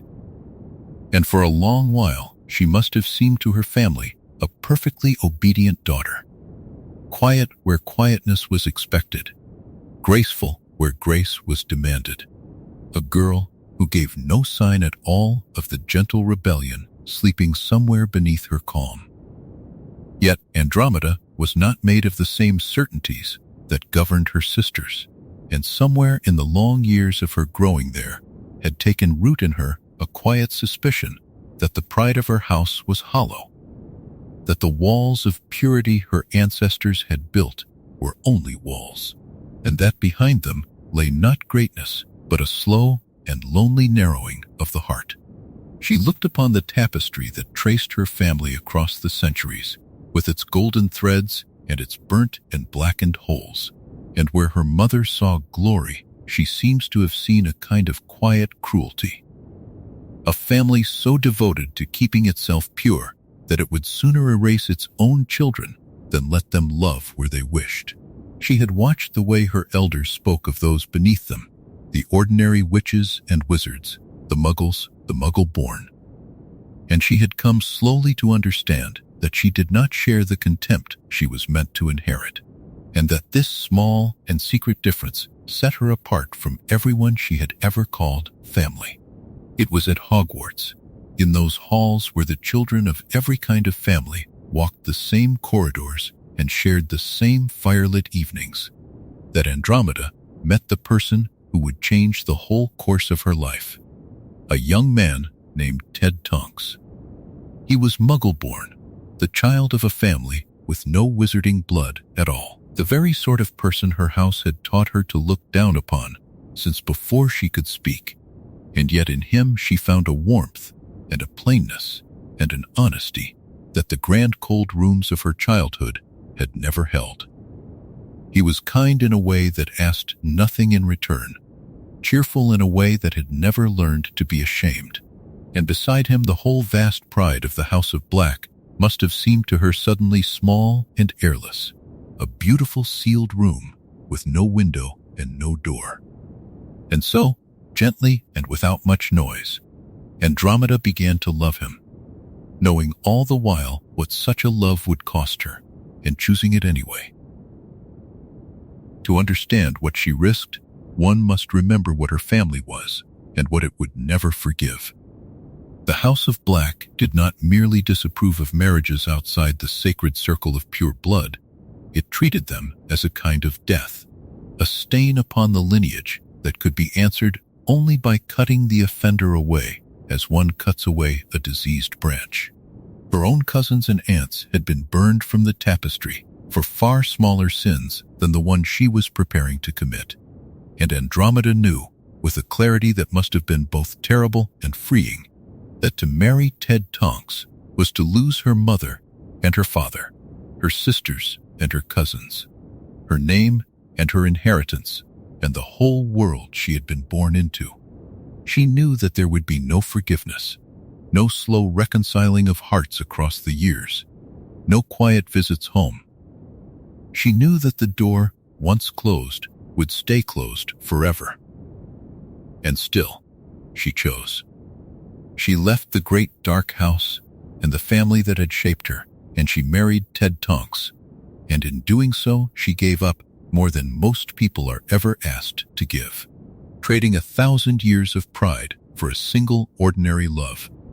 Her name was struck from the family, spoken of no more, and upon the great tapestry at Grimmauld Place, where the golden threads had traced her from her birth, there appeared one more of those small round scorch marks, a little circle of blackened ruin where the name Andromeda had once been stitched in gold. To her mother and to Bellatrix, she became a thing that had never been, a shame to be burned away and never mentioned, a daughter chosen for erasure. Yet the cruel irony, so quiet that the family may never have let itself feel it, was that Andromeda lost nothing that was worth the keeping, and gained the only things that ever truly warm a life. For in the modest world she had chosen, far from the elf heads on the wall and the shrieking portraits and the weight of all that ancient shadow, Andromeda built a life that was gentle and whole. She and Ted had a daughter, a bright and clumsy girl named Nymphadora, a child born with the rare gift of changing her own face and hair at will, a metamorphmagus who would grow into a warm and laughing woman with a heart set against the very darkness her mother had fled. In that small family there was laughter where the Blacks had known only pride, and forgiveness where they had known only judgment, and love that asked for no purity of blood at all. Andromeda had walked away from a house that measured its children by their lineage, and she had made instead a home that measured no one. And in the long accounting of the family, it is hard not to think that she alone, among the three sisters, chose wisely. Yet the sorrow of her story is that she could not escape the darkness entirely. For the war that would one day consume the wizarding world reached even the quiet home she had built, and it would take from her, in time, the husband she had chosen and the daughter she had raised, leaving her at last with a grandchild in her arms and a grief almost too heavy to carry. But all of that lay far ahead, folded into years she could not yet see. And for now, it is enough to remember her as she was in the beginning, a daughter of the ancient house who looked upon its glory and quietly found it wanting, who loved where she was forbidden to love, and who let herself be burned from the tapestry rather than burn the warmth out of her own heart. She was the sister who left, the daughter they chose to erase, and in her leaving she became, perhaps, the truest of them all. And yet for every black who softened, there was one who hardened, one in whom the family's fervor did not fade but caught fire, burning hotter and higher until it consumed all reason and all mercy. Where Andromeda had turned from the darkness and walked into the light, her eldest sister turned toward it with her whole soul and gave herself to a cause and to a master with a devotion so total that it left nothing human standing. Of all the children ever born into the House of Black, there was none in whom the family's dark pride burned brighter or more terribly than the eldest of Cygnus and Druella's daughters, a woman named Bellatrix, whose very presence seemed to carry with it the chill of a winter that never thawed. Where her sister Andromeda had questioned the beliefs of her house and turned away from them, Bellatrix had swallowed them whole, embracing every article of the family creed with a hunger that went far beyond obedience, as though the doctrine of pure blood were not merely a tradition to be honored, but a fire she needed in order to live. She was beautiful in the way of her family, dark-haired and heavy-lidded, with a face that might once have been merely proud. But there was something in her, even from her early years, that set her apart. A restlessness, an appetite for extremes, a sense that ordinary devotion could never be enough for her, and that she would always seek out the most absolute cause and give herself to it entirely.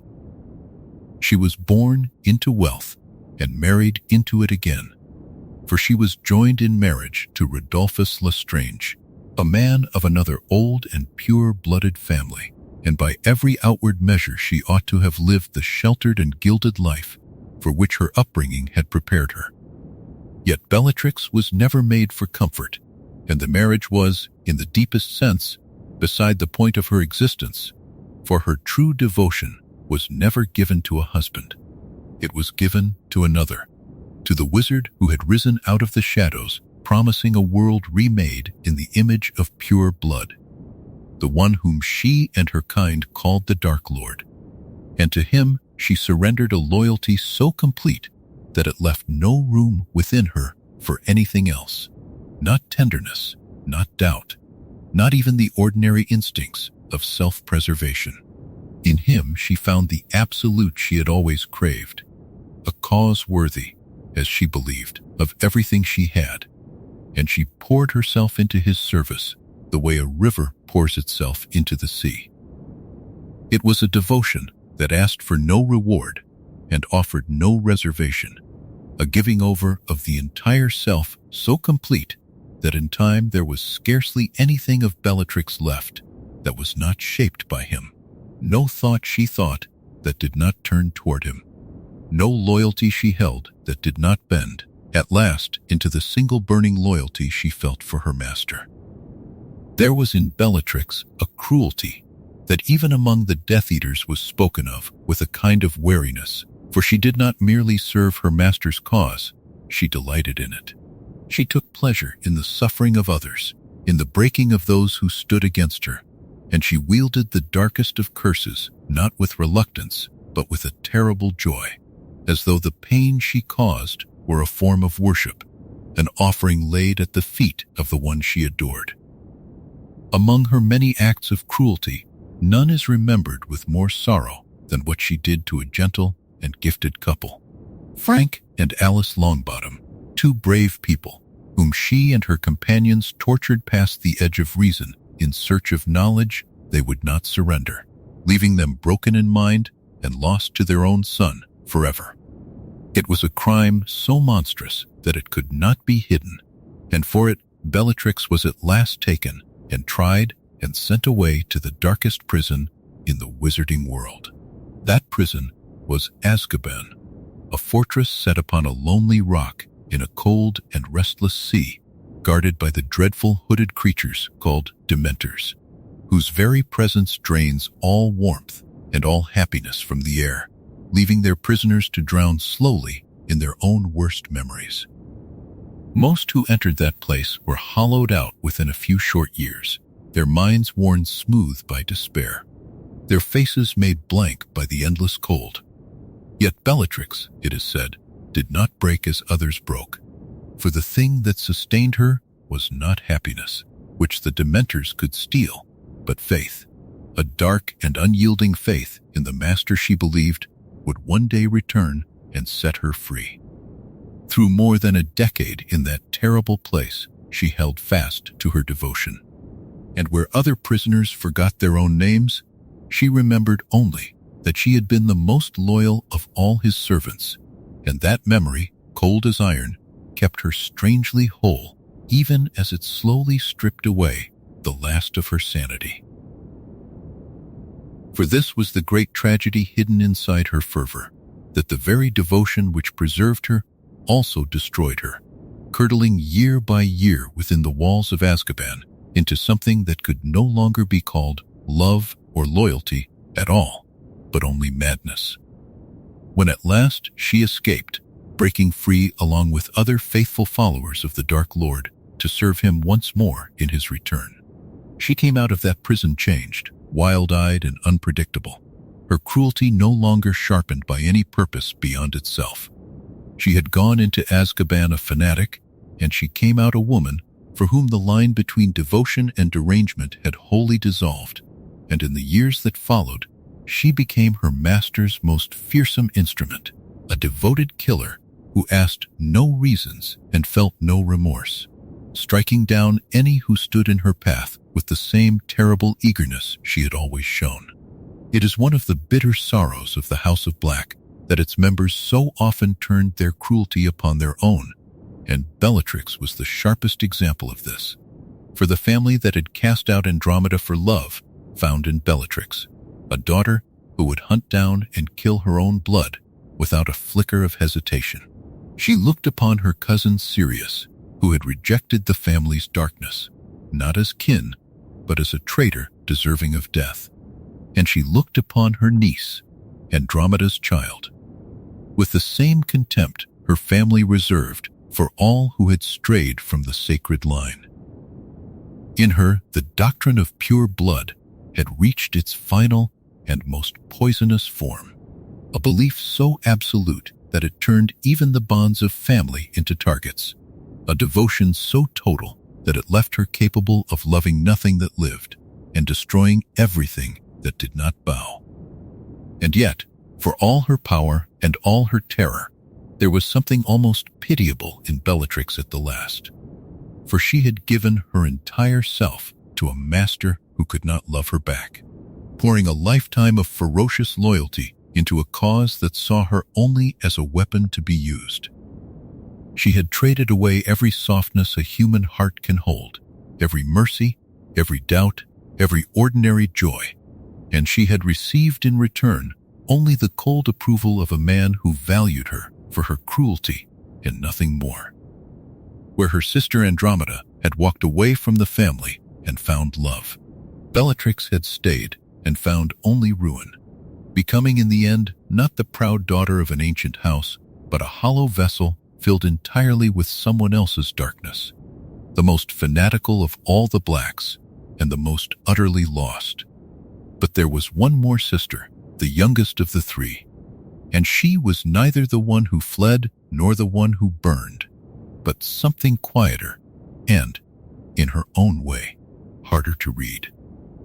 Where Bellatrix gave herself wholly to the darkness and Andromeda turned wholly from it, the youngest walked a colder and more careful path, keeping the family's pride upon her face while hiding, beneath it, a love that would one day prove stronger than any creed. The youngest of the three daughters born to Cygnus and Druella Black was a woman named Narcissa, and of all her sisters, she was perhaps the most difficult to know, for she wore her coldness like a beautiful garment, elegant and untouchable, revealing nothing of the fierce and fearful heart that beat beneath it. She was fair where her sisters were dark, with long, pale hair and a face of chill composure, and she carried herself always with a certain haughty grace, a poise so complete that it seemed nothing in the world could ever ruffle it. She had been raised, as all the Black daughters were raised, to believe in the sacred worth of her own blood and in the natural superiority of her ancient family, and unlike Andromeda, she never openly rebelled against that teaching, and unlike Bellatrix, she never burned with a fanatic's fire for it. She simply accepted it, quietly and coolly, the way one accepts the color of the sky, and she moved through her early life with the calm assurance of a woman who had never doubted her place in the world.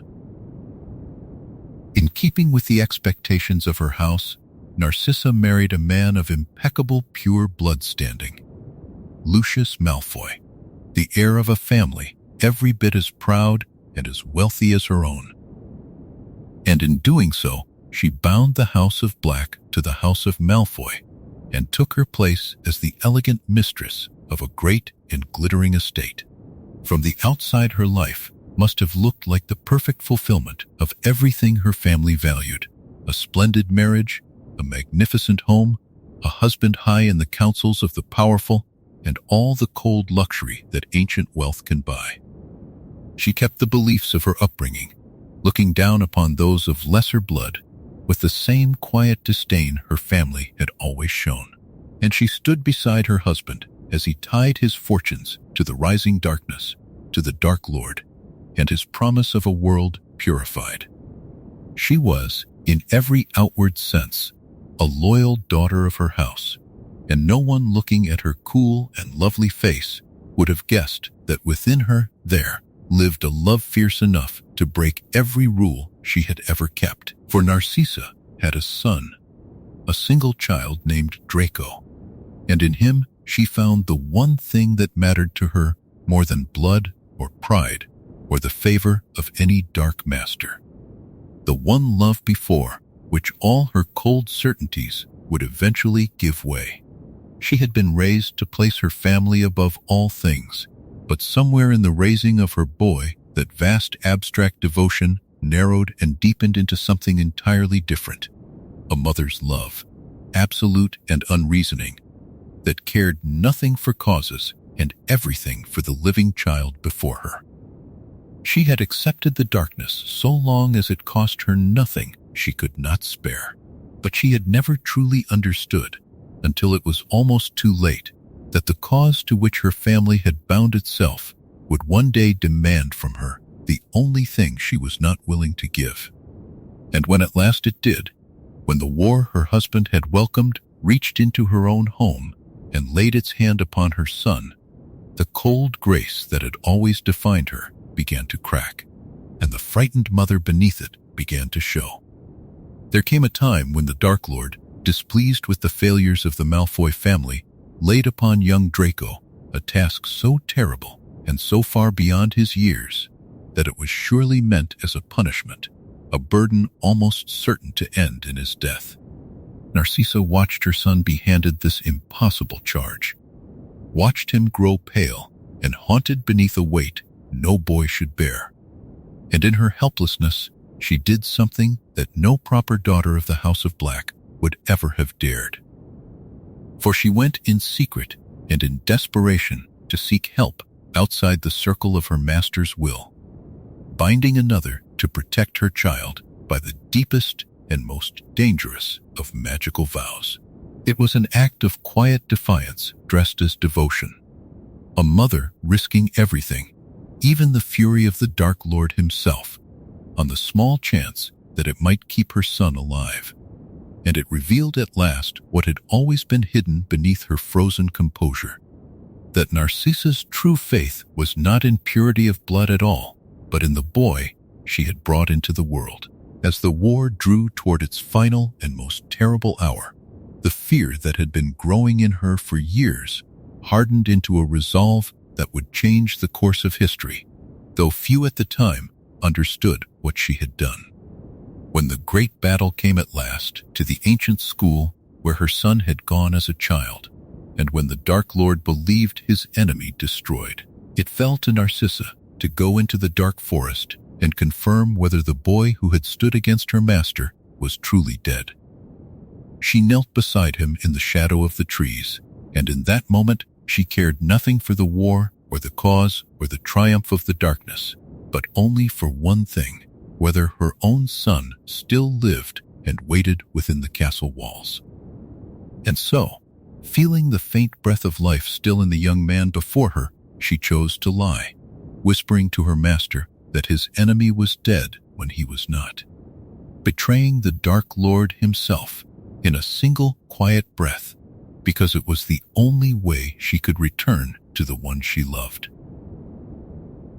That whisper, so small and so soft that it might have been lost upon the forest air, was in truth one of the most consequential acts of the entire war, for by it the boy who had stood against the darkness was allowed to live and rise again, and the tide of the whole struggle was turned. It is a strange and beautiful thing to consider that the fall of the greatest dark wizard of the age was made possible not by a warrior's blade, nor by a hero's spell, but by a mother's love, spoken in a lie, from the lips of a cold and haughty daughter of the House of Black. Narcissa had spent her whole life believing in the pride of her ancient family, and in the end she cast all of it aside for the sake of a single child, proving that even in the frozen heart of the darkest of houses there could dwell a love more powerful than any creed. In this, she was neither the sister who fled nor the sister who burned, but something quieter and, in her own way, more surprising. A woman who kept the cold face of her family to the very last, and yet, when everything hung in the balance, chose love over loyalty, and thereby saved the world without ever meaning to save anyone but her boy. She survived the war, and she kept her son, and though the House of Black had by then all but crumbled into shadow, she carried out of its ruins the one thing worth carrying, the living proof that love had endured where pride had failed. Yet the story of the Blacks was never made only of daughters, for among the sons of the family there was one who, long before Narcissa's whisper, had already refused the darkness in his own fierce and open way.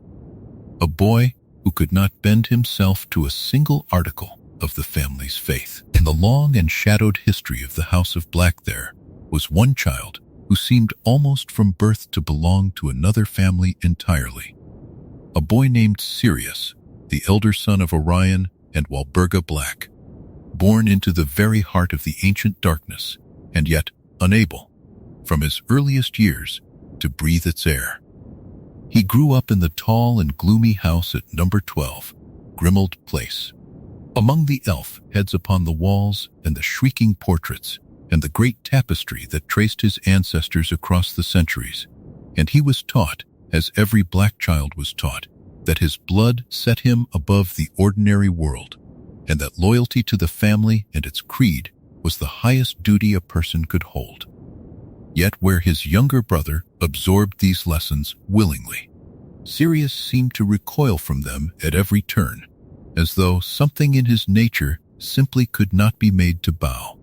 And from the time he was very small there burned in him a stubborn and unquiet spirit that no amount of stern teaching could ever tame. He was clever and proud and quick to laughter, with a sharpness of mind and a boldness of heart that in a different family might have been prized.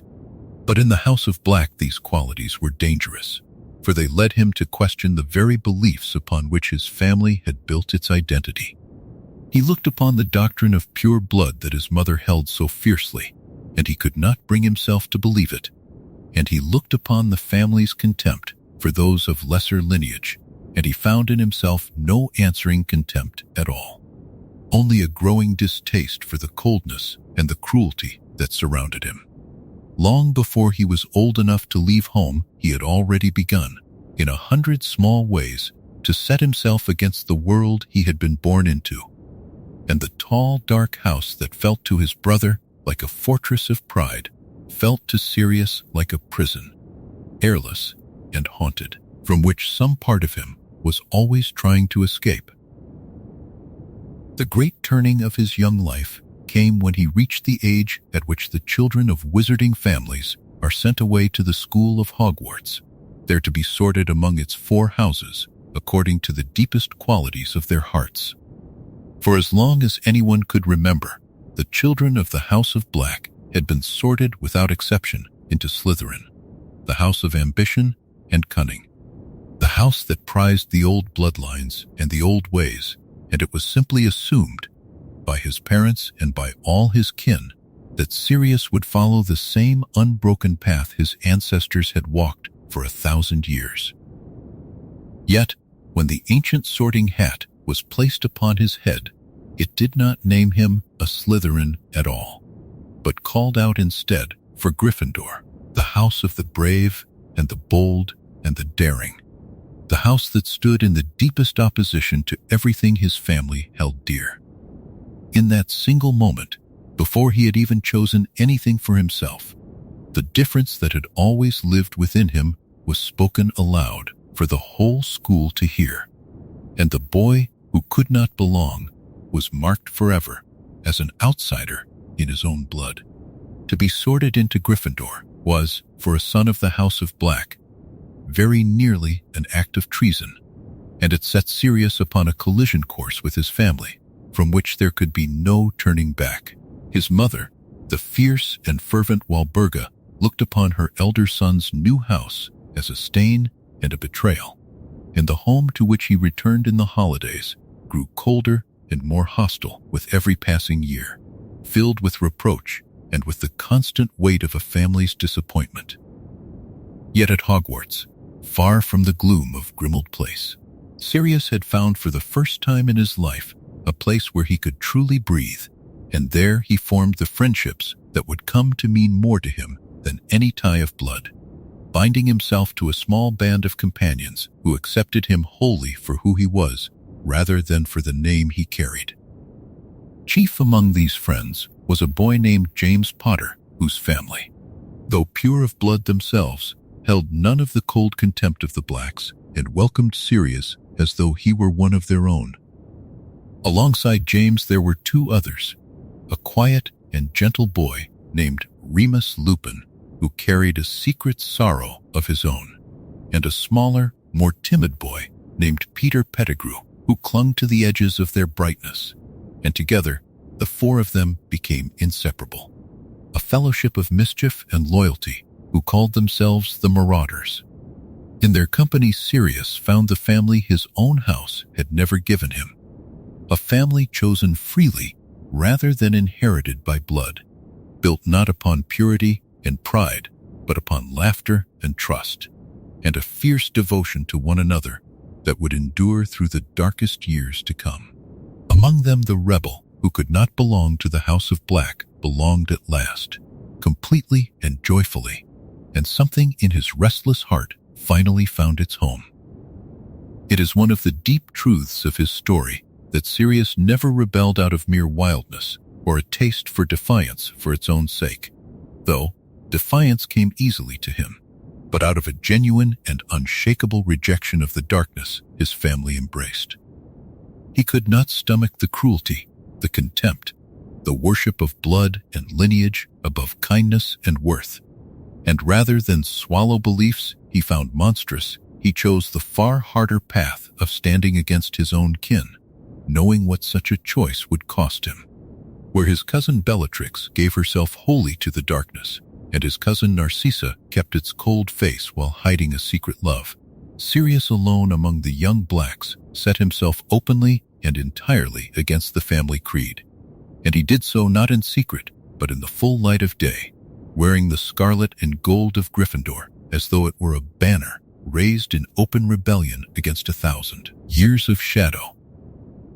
Yet this defiance, brave and true as it was, brought with it a deep and abiding loneliness. For a boy who refuses his own family must carry the ache of that refusal always. And Sirius was never entirely free of the sorrow of being cast out from the world of his birth. He loved the friends he had chosen with his whole heart, and he built among them a life of warmth and belonging. But he could not wholly forget the tall, dark house, and the mother who despised him, and the brother who had chosen the other path. And some part of him would carry the weight of that lost family for the rest of his days. He had won his freedom, but freedom of that kind is never won without a price, and the boy who refused to belong would spend his life both blessed and burdened by the courage of that refusal. The tension between Sirius and the House of Black could not remain forever contained, for a spirit as fierce as his could not long endure beneath a roof that despised everything he had become. And there would come a day when the boy who had rejected his family in his heart would reject it at last with his feet, fleeing the ancient house for good.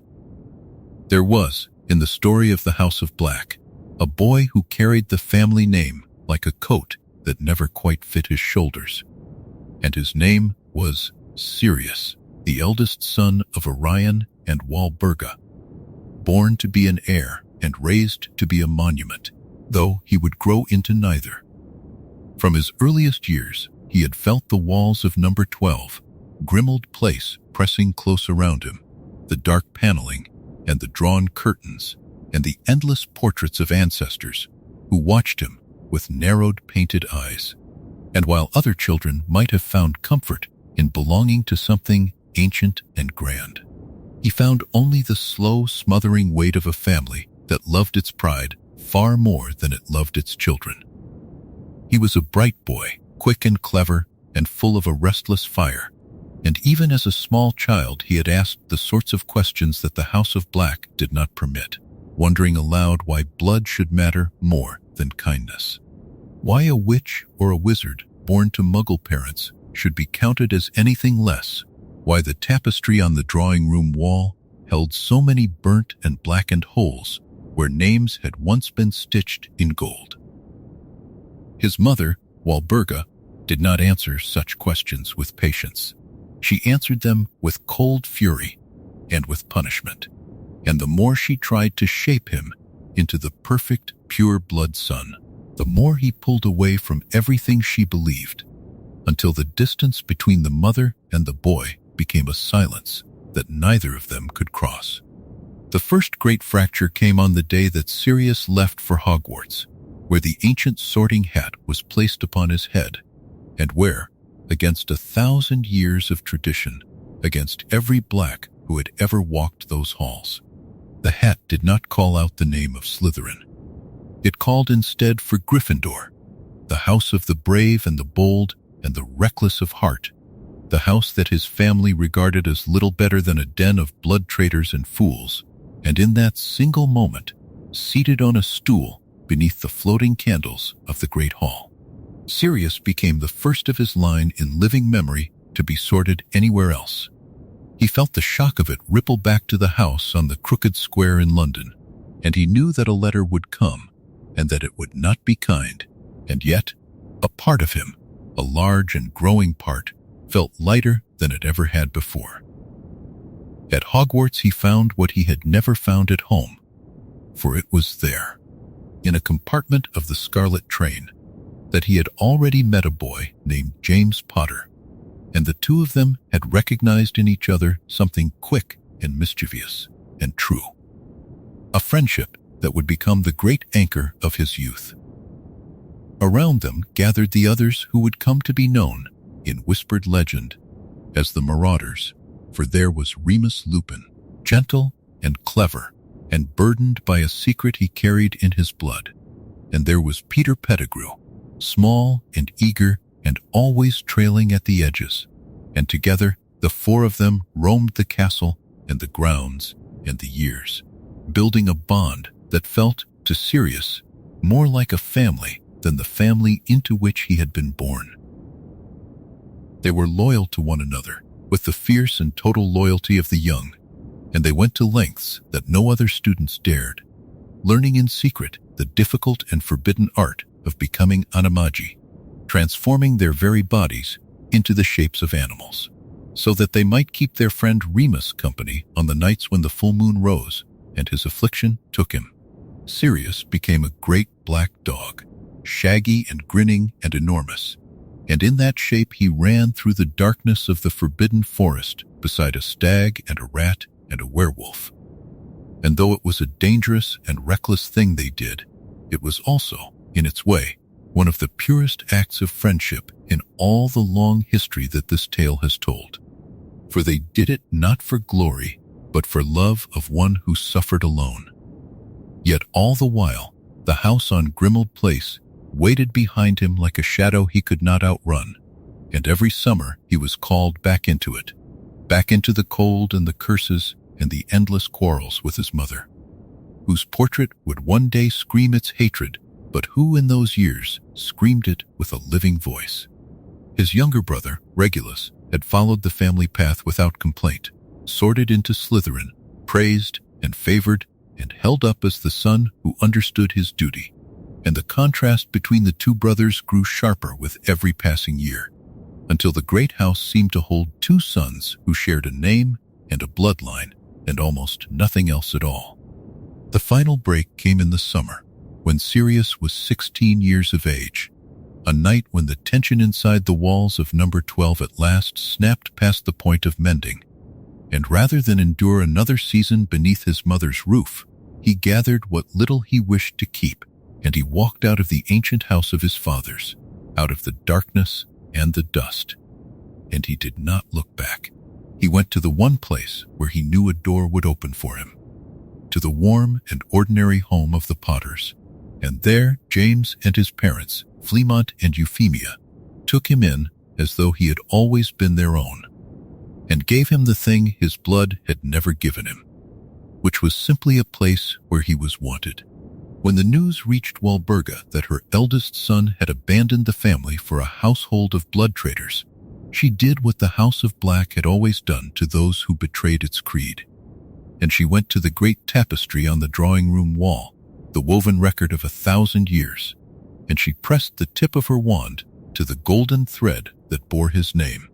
In a small burst of scorching heat the stitches curled and blackened, and where the name Sirius had once been written beside his parents and his brother there was now only a round and ugly hole burnt into the fabric, a scar to match all the other scars of all the other names the family had chosen to erase. To be blasted from the tapestry was the family's harshest sentence, a declaration that a person had never truly existed at all, and yet Sirius, far away in a house that loved him, felt it not as a wound, but as a strange and terrible freedom.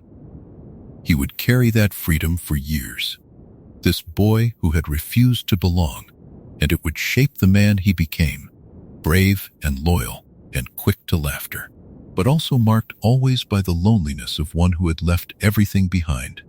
He kept a photograph of the friends who had become his family, and he kept the memory of the house he had fled, and somewhere far beneath his defiance he kept, too, a quiet ache for the younger brother he had left inside those dark walls, the favored son who had stayed.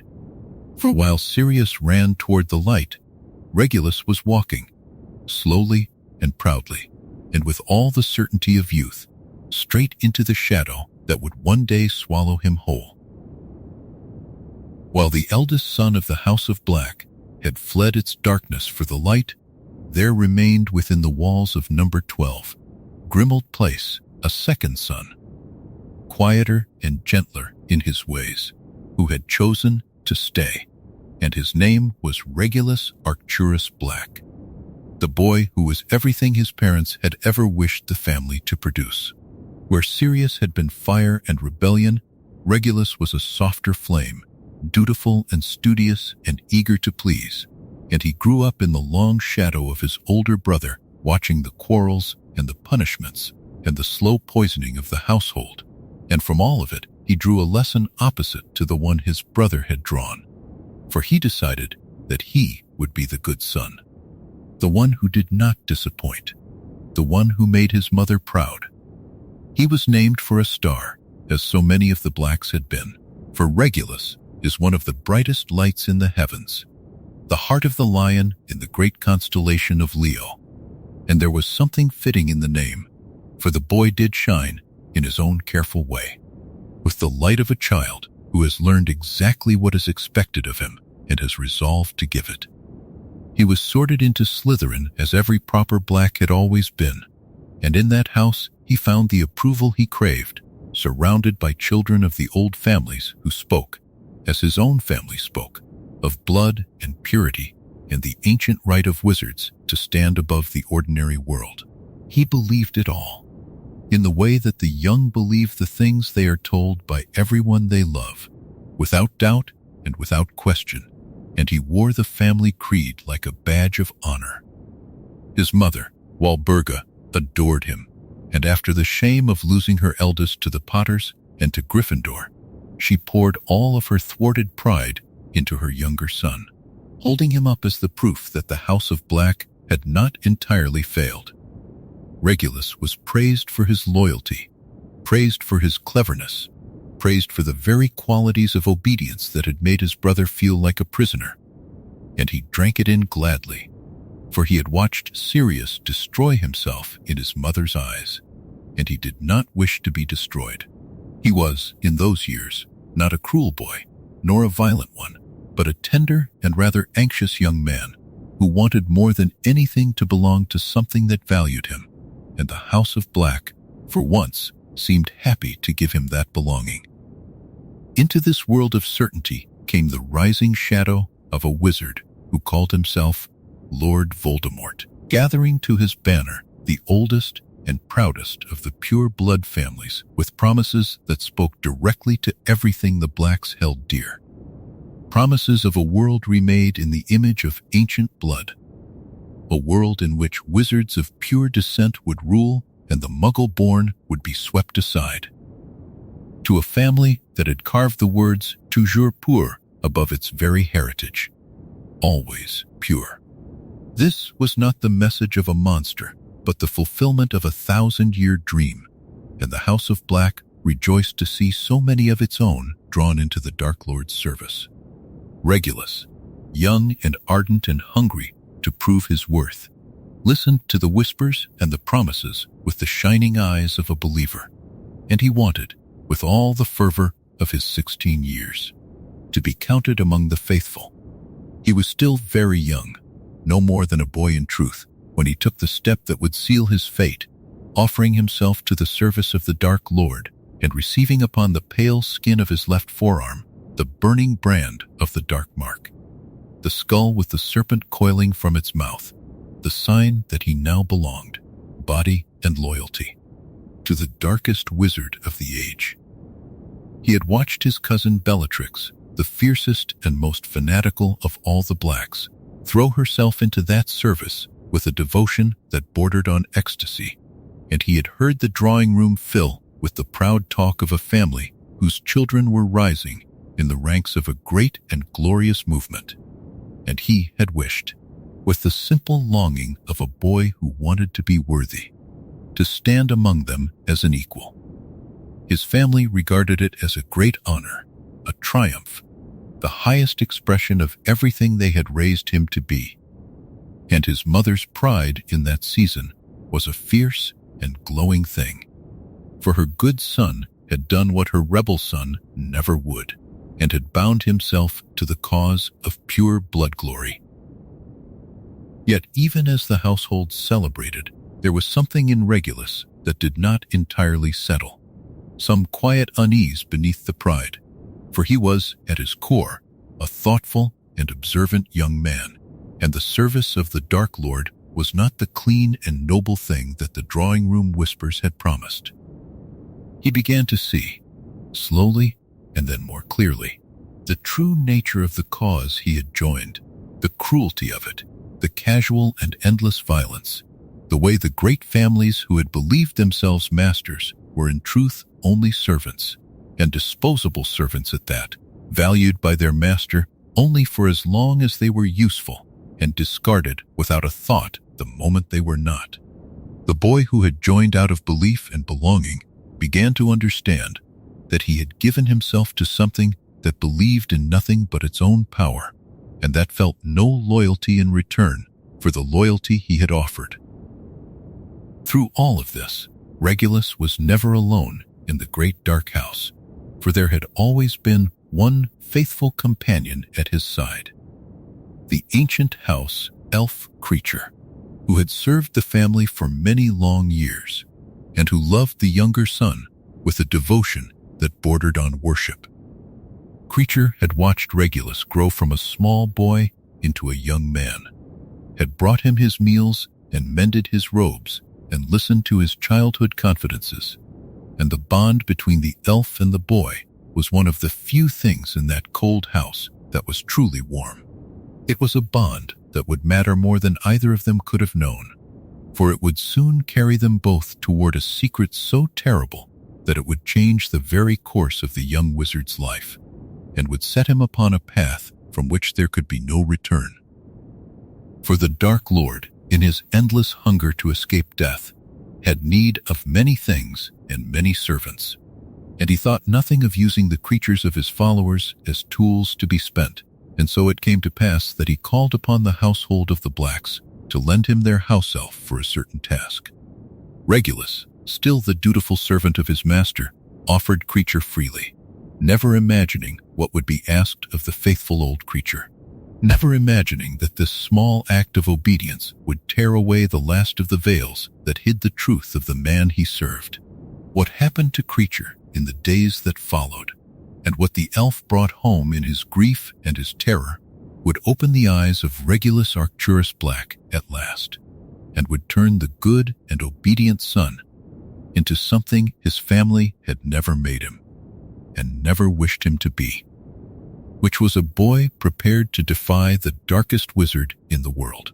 The task that the Dark Lord required of the household elf was one of the darkest secrets of his long and terrible campaign against death, for he had made for himself a hiding place upon a lonely stretch of coast, a cave beneath the cliffs where the cold sea beat against the rocks, and within that cave he had concealed one of the vessels into which he had poured a fragment of his own torn and ruined soul. It was there that creature was taken, the faithful old servant of the House of Black, brought by the Dark Lord himself to test the protections that guarded the hidden thing.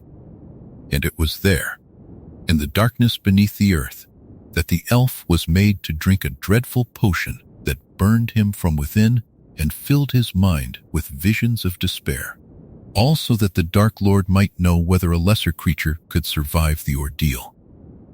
When the potion had done its cruel work, and the elf lay broken and desperate with a terrible thirst, the Dark Lord left him there, upon a small island of rock in the middle of a black underground lake, abandoning him to the cold and the dark waters, believing that a mere house elf would perish there unremembered, and thinking no more of him than he would of a spent and useless tool.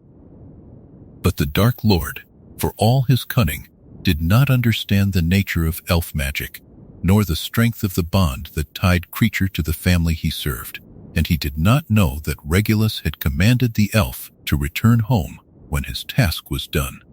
And so, by that old and faithful magic, creature vanished from the terrible cave and reappeared within the walls of Grimmauld Place, half dead and trembling, carrying home the memory of everything he had endured. The old elf told his young master all of it, the cave and the lake and the burning potion and the abandonment in the dark, and as Regulus listened, something within him shifted forever, for he understood at last the true measure of the master he had served. He saw that the Dark Lord had used one of his family's own, a creature Regulus loved, as a thing to be spent and thrown away, and he saw, in that casual cruelty, the emptiness at the heart of the cause to which he had given his loyalty and his youth. But more than this, the clever young wizard began to understand what it was that lay hidden in the cave. For he had learned, in his time among the Dark Lord's servants, of the master's obsession with cheating death, and he pieced together the awful truth that the Dark Lord had torn his soul and hidden the pieces, and that one of those pieces lay guarded beneath the sea. From that understanding came a resolve that no one who knew the gentle and obedient Regulus would ever have expected of him. For the good son, the favored son, the boy who had always done as he was told, decided that he would defy the darkest wizard in the world, alone and in secret, and that he would find the hidden soul vessel and see it destroyed. He told no one of his plan, not his parents, not his fellow servants of the Dark Lord, for there was no one left he could trust with such a thing, and he knew, with a quiet and steady certainty, what such a task would likely cost him. He was scarcely more than a boy, and he had every reason to save himself, and yet he chose instead to walk into the dark, and in that choice the House of Black, for all its centuries of pride and cruelty, produced at last a hero, though it would never know it. He took with him the only companion he could trust, the faithful creature who had survived the cave once already, and together the young wizard and the old elf returned to that lonely coast, down to the black lake beneath the cliffs where the water lay still and cold as death. Regulus had prepared himself as best he could, and he had brought with him a second locket, an ordinary thing made to look like the vessel that guarded the fragment of soul, and within it he had placed a small folded note, a message meant for the eyes of the Dark Lord alone, should he ever discover that his treasure had been taken. And then, upon that island in the middle of the dark lake, the young man did the thing he had come to do, and he drank the terrible potion himself, so that the true locket might be reached and taken away. The potion filled him with the same despair it had poured into creature, the same burning thirst, the same visions of every fear that lived within his heart, and as it took hold of him, he gave the old elf a final command. That creature was to take the true locket home and destroy it by whatever means he could, and that he was to leave his young master behind and tell no one what had happened here. It was an order given in love as much as in duty, for Regulus knew that he would not be leaving the cave, and he wished to spare the faithful creature the burden of trying to save him. And so, tormented by the potion and consumed by a thirst that no water could quench, the young wizard crawled at last to the edge of the black lake and reached down into the cold water to drink. And the pale and grasping hands of the dead that dwelt within the lake rose up around him and drew him down beneath the surface, and Regulus Arcturus Black was gone. He died there in the dark, alone, but for the elf who wept for him, a boy of scarcely more than 18 years, and no one in the world above ever knew what he had done, for his family believed him vanished or slain in the ordinary course of the Dark Lord's service, and the great tapestry recorded only his birth and his death, and nothing of the courage that lay between. In the false locket he had left behind, in place of the treasure he had come to destroy, there rested his final message, unsigned save for the initials of his name, telling the Dark Lord that his secret was known, that the true vessel had been stolen and would be destroyed, and that the one who had taken it faced death, but faced it gladly, knowing that when at last the Dark Lord met his end, he would be mortal once again.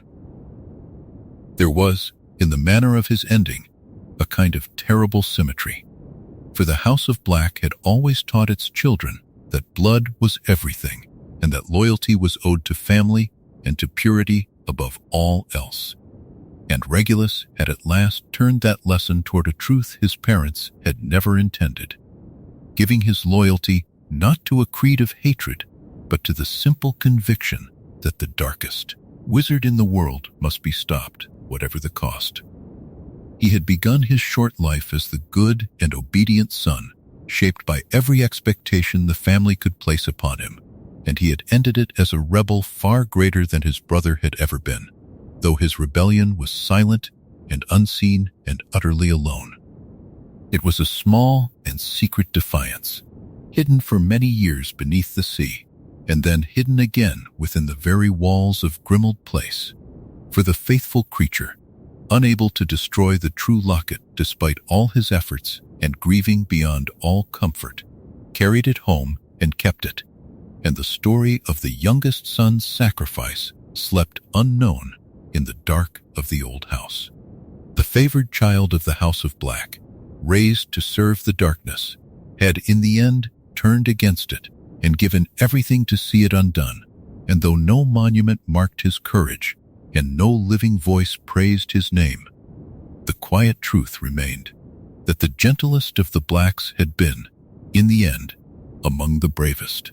While the younger son had walked in secret to his death beneath the sea, the elder son had gone on living far from the house that had cast him out, growing from the rebellious boy into a brave and loyal young man who had thrown in his lot with those who stood against the Dark Lord.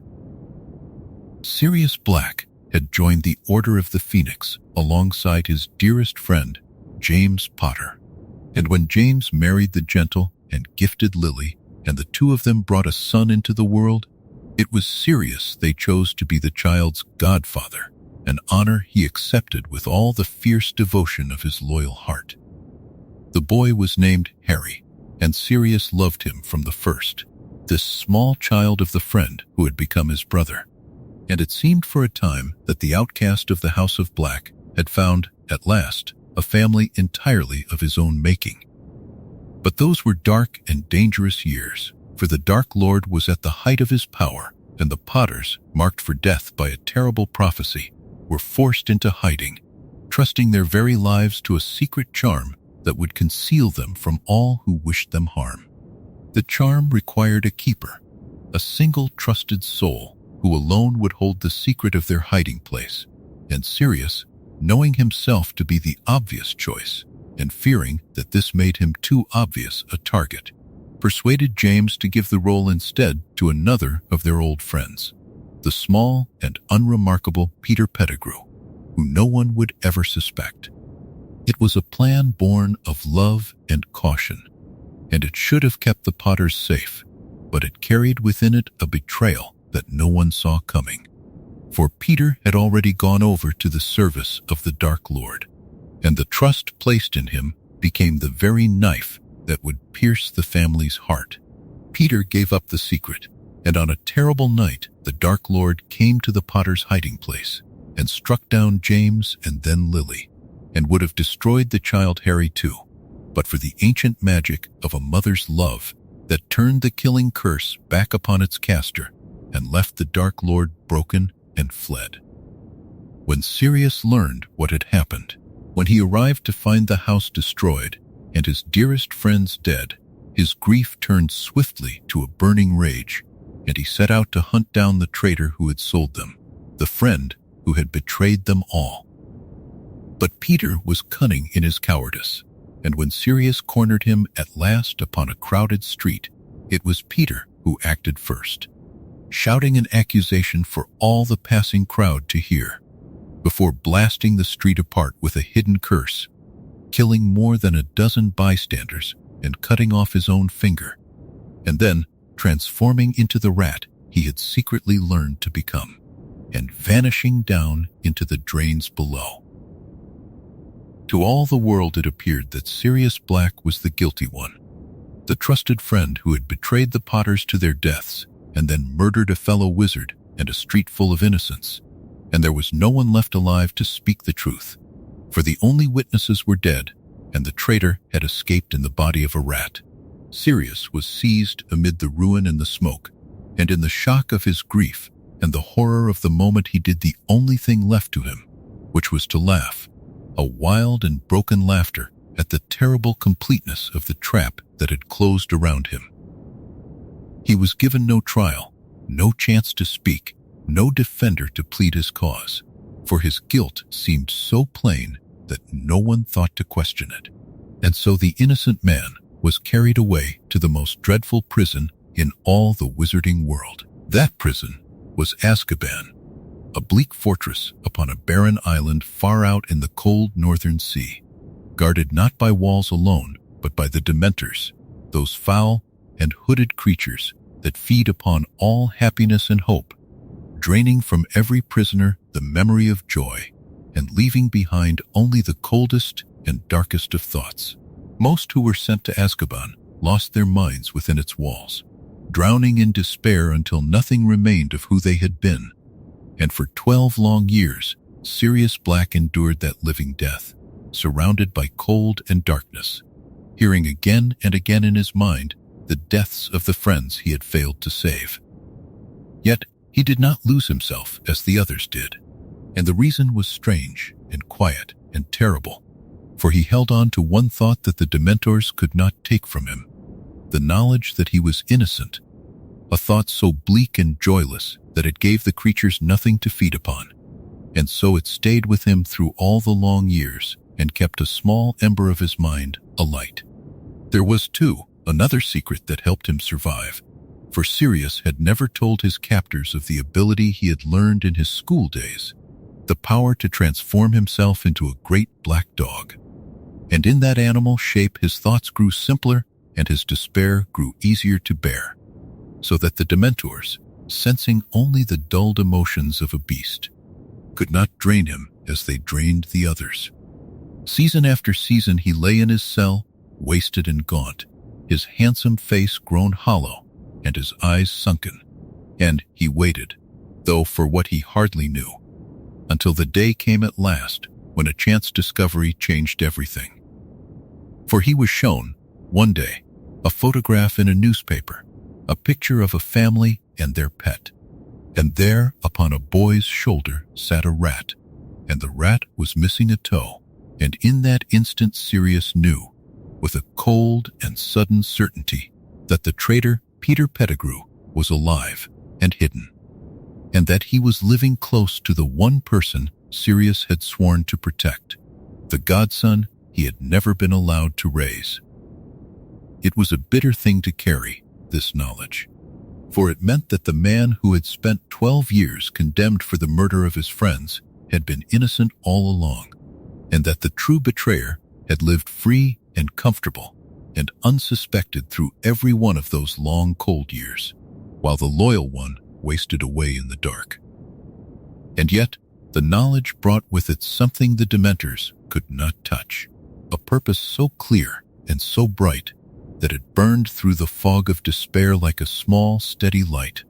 For Sirius understood in that moment that his godson might be in danger, and that he alone in all the world knew the truth, and that he could not remain behind his bars a single season longer. That knowledge gave him a purpose fierce enough to drive him to a feat that no prisoner of Azkaban had ever achieved, for he slipped into the shape of the great black dog and squeezed his wasted body past the bars of his cell, and he swam through the cold and endless sea until at last he reached the shore, and he was free. He did not run to save himself or to hide from the world that believed him a murderer, but set out instead toward the one place his heart had always been fixed, toward Harry, the child of James and Lily, the godson he loved though he had not seen him grow, driven by a devotion that 12 years of darkness had not managed to break. And so the innocent man walked out of the story of his imprisonment and into the story of his godson's life, carrying with him the truth that no one had ever heard, and the fierce and battered love of the last true son of a family that had never known how to love at all. There is a particular kind of silence that settles over a house that has been shut up for a very long time, and number 12, Grimmauld Place, held that silence the way an old jar holds dust, thickly, softly, and without any hurry to let it go. For years the tall, narrow house had stood between its muggle neighbors, unseen by them, sealed behind ancient charms, its windows dark, its rooms breathing slowly in the dimness. And then, quietly, the house woke again. Not with joy, but with purpose, for the last of the Blacks had opened its doors once more, and into its cold and dust-choked halls came the Order of the Phoenix. They came in ones and twos, cloaked against the London night, slipping through the space that appeared between the two ordinary houses when the secret was whispered into their minds. They came because they needed somewhere hidden, somewhere the Dark Lord and his servants could not find, and few places in all of Britain were more thoroughly hidden than the ancestral home of a family that had spent 1,000 years learning how to disappear from the sight of those it despised. It was Sirius Black who had given them the house, the last true heir of the line. And in doing so, he had done something his mother would have loathed above all things, for he had filled the rooms of Toujours Pur with blood traders, half-bloods, muggle-borns, and werewolves. And he had done it gladly. The kitchen in the basement became the heart of it all, a long, low room with a great scrubbed table where the order gathered to speak in low voices of the war that was gathering beyond the walls. Fires were lit in grates that had not known warmth in years. Cloaks were hung, tea was brewed, plans were laid, and slowly the house filled with the small, warm noises of people living in it. Yet for all the light the order brought, the old darkness of the place did not leave, for it was woven too deep into the walls, into the peeling wallpaper, and the blackened chandeliers, and the row of shrunken house elf heads still mounted upon the staircase like a grim procession of the family's long devotion to itself. And through all of this moved Sirius Black, master of the house he had hated as a boy, prisoner once more within its walls. He had spent 12 long years in the fortress of Azkaban for a crime he had never committed. And he had escaped it, and he had run. And now, for his own safety, he had been asked to stay hidden inside the one place on earth he had fled from as a young man. There was a bitter symmetry to it that no one spoke aloud, but that everyone felt when they watched him pace the upper floors. The ministry believed him a murderer still. He could not walk freely in the daylight world. He could not go out to fight. He could only wait, and waiting was the one thing his restless heart had never learned to bear. He haunted the house like something not quite alive. He would climb to the topmost rooms where the windows looked out over the grey rooftops of London, and he would stand there for hours, watching the world he could not enter. He would sit in the drawing room beneath the great family tapestry, that vast and ancient hanging where the golden thread traced every Black who had ever been born, and he would look up at the small scorched hole where his own name had once been, blasted away by his mother when he was 16 and had fled to the Potters. The hole was still there, a little black wound in the fabric of his family, and he had never tried to mend it, for in truth, he had never wished to belong to the thing it recorded. His only true companion in those long shut-in months was a great black dog, which was to say himself, for Sirius was an animagus, and when the weight of the walls grew too heavy, he would change his shape and lie by the kitchen fire, and for a little while be nothing but a tired old dog dreaming of open fields. He kept, too, an uneasy household with Creature, the ancient house elf who had served the Blacks for longer than anyone could remember.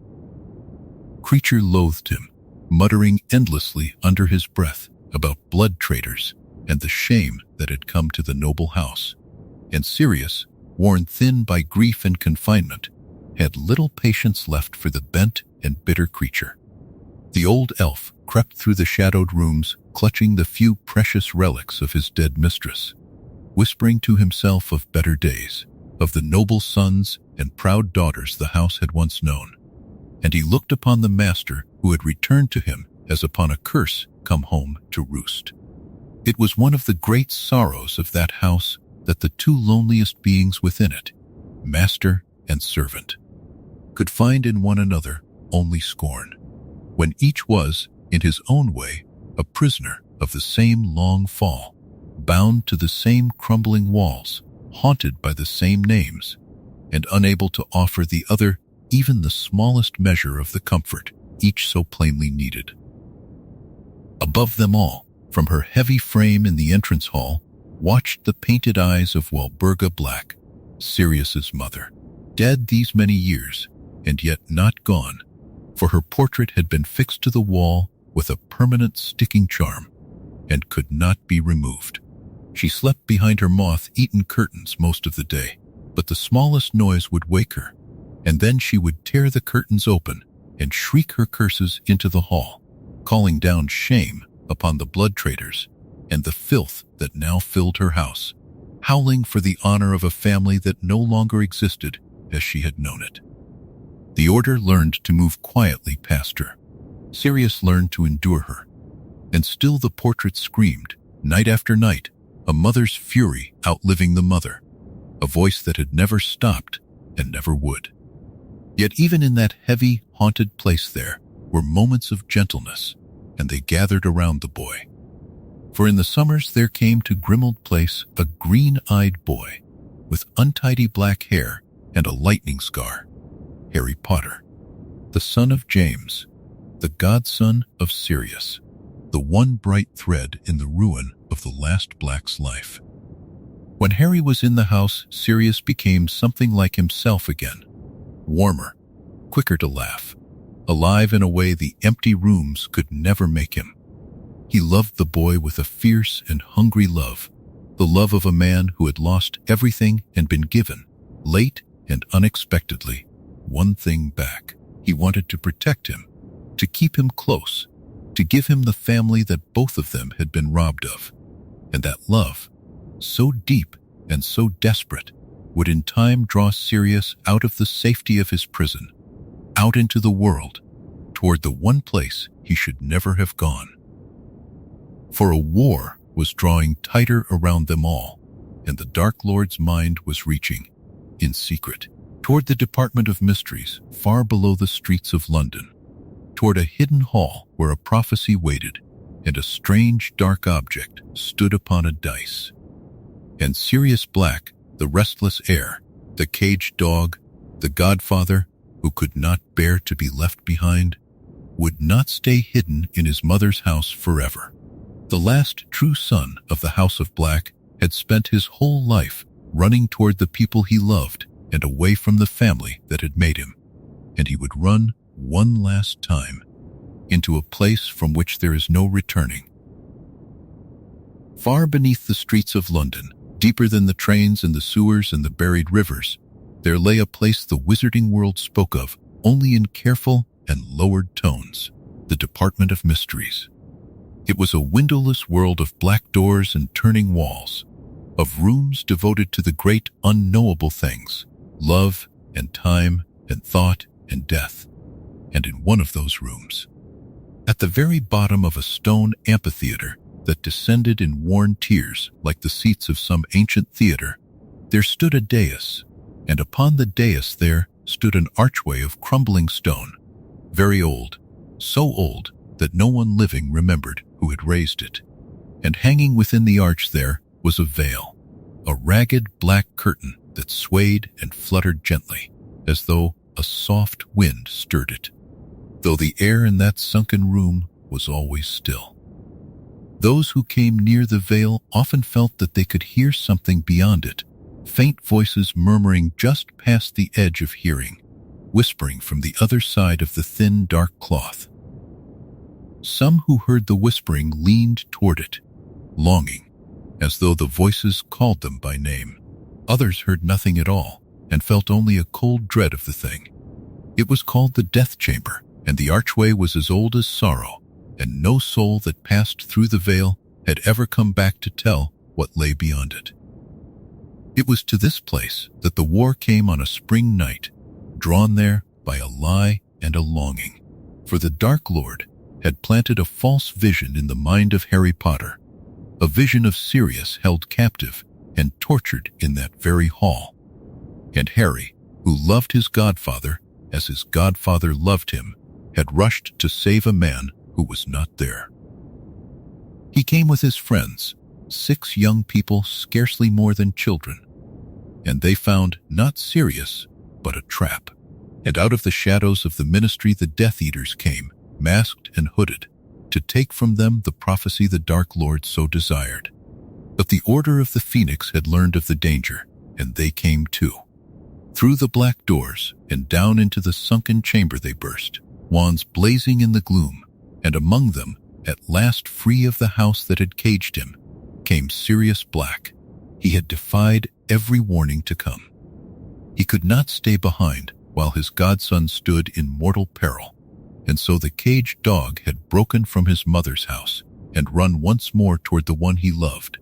And for the first time in longer than he could remember, he was fighting, alive, laughing even, in the joy of the battle, moving through the smoke and the flashing light as though the years of imprisonment had fallen away from his shoulders. He fought his way to Harry. He shielded the boy. He stood beside him upon the tiers of stone, and for a few shining moments the godfather and the godson fought side by side, and Sirius Black was happier than he had been in 14 years. And it was there, in that happiness, that his own blood came for him. For down the stone tiers, wand raised, black hair wild, came Bellatrix Lestrange, his cousin, the most fanatical of all the blacks, the woman who had given her whole soul to the Dark Lord and to the cruelty he required of her. She and Sirius had been children together in the same proud house, taught the same motto, shown the same tapestry, and their two lives had branched from that single root into opposites so complete that only one of them could be left standing. He faced her upon the dice, before the softly swaying veil, and he taunted her as an elder cousin might taunt a younger, careless in his triumph, and he pressed her back. And for a moment, it seemed the last true son of the House of Black might win. Then, a single jet of light struck him full in the chest. It was not, perhaps, a killing curse. Those who saw it never agreed on what it was. But it struck him, and the effect was terrible in its gentleness.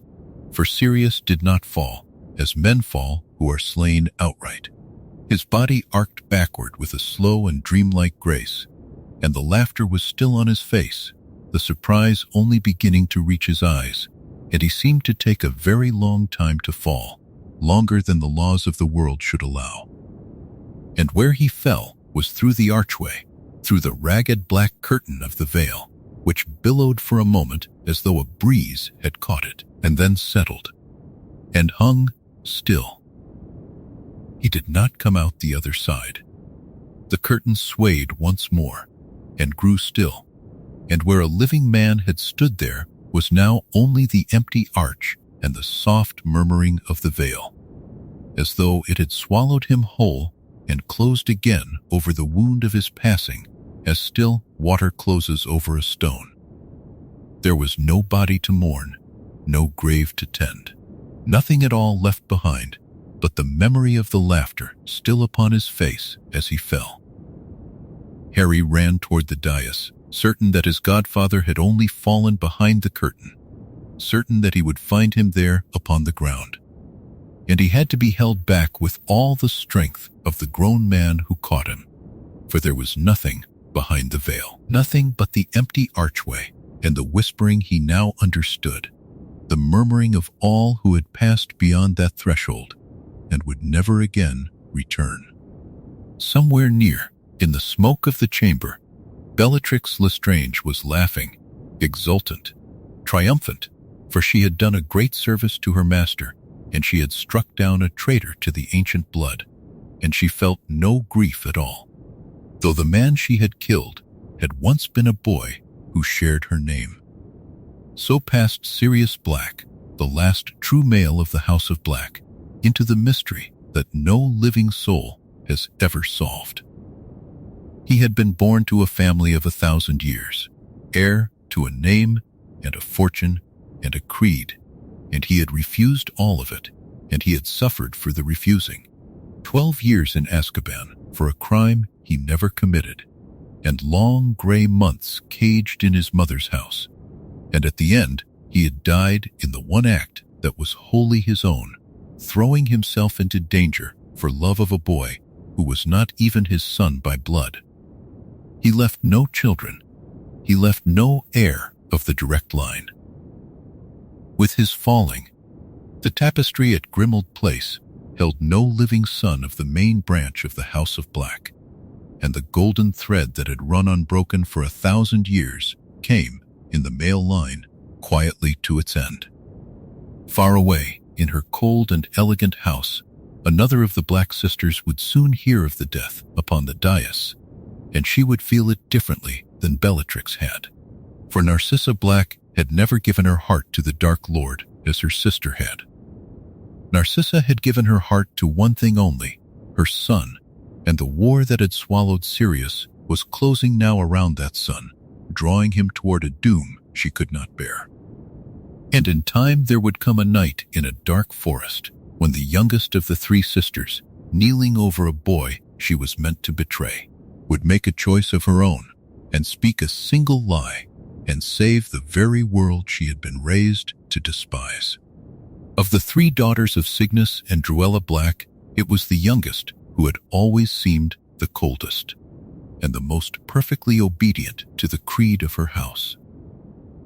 Narcissa had grown up in the shadow of two elder sisters, Bellatrix, who burned with fanatic fire, and Andromeda, who broke every rule and married a Muggle-born and was burned from the tapestry for it. And between those two extremes, Narcissa had chosen the third path, the quiet one, the pure one. She had married well, into the ancient house of Malfoy, and she had taken her place among the sacred families with grace and pride, elegant and pale and impeccably correct. A true daughter of Toujours Pur. To all who looked at her, she seemed the very picture of what the House of Black had always wished to be, unbending, unwarmed, untouched by the softer weaknesses of ordinary blood. But there was one warmth in Narcissa Black that no creed had ever managed to freeze, and it was fierce beyond all measure, and it was the love she bore her only son. Draco was her whole heart, the single living thing for whom she would have traded every principle her family had ever taught her, and as the war ground on and the Dark Lord came to dwell within her very home, that love turned slowly into terror. She had watched her son marked and burdened and used, sent on errands meant to break him, punished for the failures of his father, and she had lain awake in the great cold house while the most dangerous being in the world moved through its halls and held her child's life in his careless hand. Narcissa had been raised to believe in the purity of blood above all things, but blood, in the end, meant something simpler and older to her than any motto carved above a door. It meant her son. It meant that he should live. And so the whole long chronicle of the House of Black, all its 1,000 years of pride and cruelty and burning names, came at last to a single moment in a dark forest, and to a choice made not by a warrior or a leader, but by a frightened mother kneeling in the leaves. It was the deepest hour of the last night of the war. In the forbidden forest, beneath the black canopy where no starlight reached, the Dark Lord had gathered his followers in a silent clearing.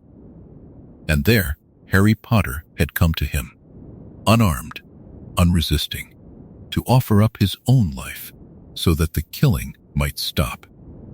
A jet of green light had struck the boy where he stood, and he had fallen. And to every eye in that clearing, it seemed that the boy who lived had at last died.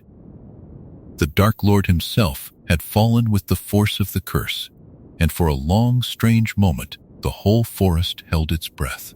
Then, the Dark Lord, recovering, wished to be certain, and he could not bring himself to approach the fallen boy, and so he sent another to do it. He called Narcissa Malfoy forward out of the ranks of the watching Death Eaters and bade her go to the body and confirm that Harry Potter was truly dead. And Narcissa, pale and silent, walked out across the clearing and knelt down in the cold leaves beside the boy who lay so still upon the ground. She bent close over him. She laid her hand upon his chest, where a heart should be silent, and beneath her fingers she felt it, faint and quick and unmistakable, the beating of a living heart. Harry Potter was not dead, and in that instant kneeling over the enemy of everything her family had ever stood for.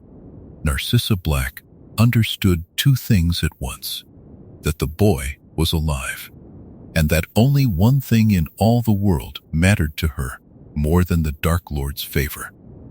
For if the Dark Lord had won, if Harry Potter lay truly dead, then her son was somewhere far away in the great castle among the fighting, beyond her reach, perhaps already lost. But if the boy beneath her hand still lived, then the war was not over, and there was still a chance to walk back into that castle and find her Draco and hold him once more. So Narcissa Malfoy, born a Black, raised in purity and pride, leaned very close to the boy she was meant to condemn, and under her breath, so quietly that only he could hear it, she asked him a single question: whether her son was alive, whether Draco was somewhere still within the castle. And Harry, lying with his eyes shut and his breath held, moved his lips against the leaves so faintly that no watcher could have seen, and told her yes. And that yes was enough. That single word, exchanged between an enemy and a mother in the dark, purchased the lie that would save the world. For Narcissa rose to her feet, and she turned back to the Dark Lord and to all his gathered followers, and in a clear, cold voice that betrayed nothing of her hammering heart, she told them what they wished to hear. She told them the boy was dead. It was the greatest lie ever spoken in that forest, and she spoke it without a tremor. And because she spoke it, the Dark Lord believed it, and the Death Eaters rejoiced, and no one thought to cross the clearing and press a hand to that living chest again. Harry Potter was carried back toward the castle as a corpse, and in that carrying, he was carried back to life, and to the last stand, and to the victory that would end the war before the dawn. She had not done it for him. She had not done it for goodness, nor for the wizarding world, nor for any of the great causes that men fight and die for. She had done it for love of her son, the one warmth her cold house had never frozen. And in doing so, she had, without ever meaning to, saved everyone. It was a strange and quiet irony that the House of Black, which had spent 1,000 years striving to keep itself pure and apart and above the ordinary run of humankind, should in the end save the whole of that humankind through the most ordinary love there is, the love of a mother for her child. The proud motto could not do it. The golden tapestry could not do it. Only a frightened woman kneeling in the leaves, choosing her son over her masters, could do it. And when the fighting was over and the Dark Lord had fallen for the last time, Narcissa Malfoy did not stay to be counted among the victors, nor among the defeated. She took her husband and her son by the hand and slipped away from the ruined castle in the gray light of the morning, wanting nothing now but to keep her family together and alive. She had been raised to believe that the blood of the Blacks was the most precious thing in the world, and in the end she had proved it, though not at all in the way her ancestors had meant. For the most precious thing about that blood had turned out to be the love that ran within it. So the House of Black, in its final and greatest hour, was redeemed not by its heroes, but by its quietest daughter. And the long, dark chronicle turned at last toward its close.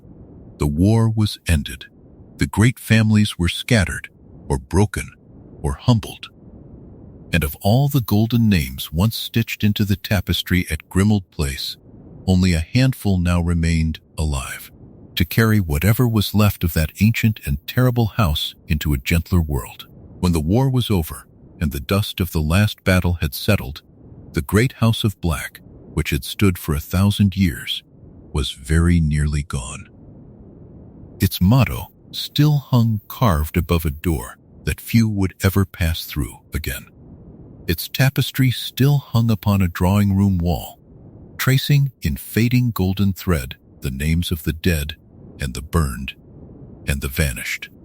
But of the living, so few remained that the whole proud dynasty could be counted upon the fingers of a single hand, and the counting told a strange and quiet story about what such a family finally becomes.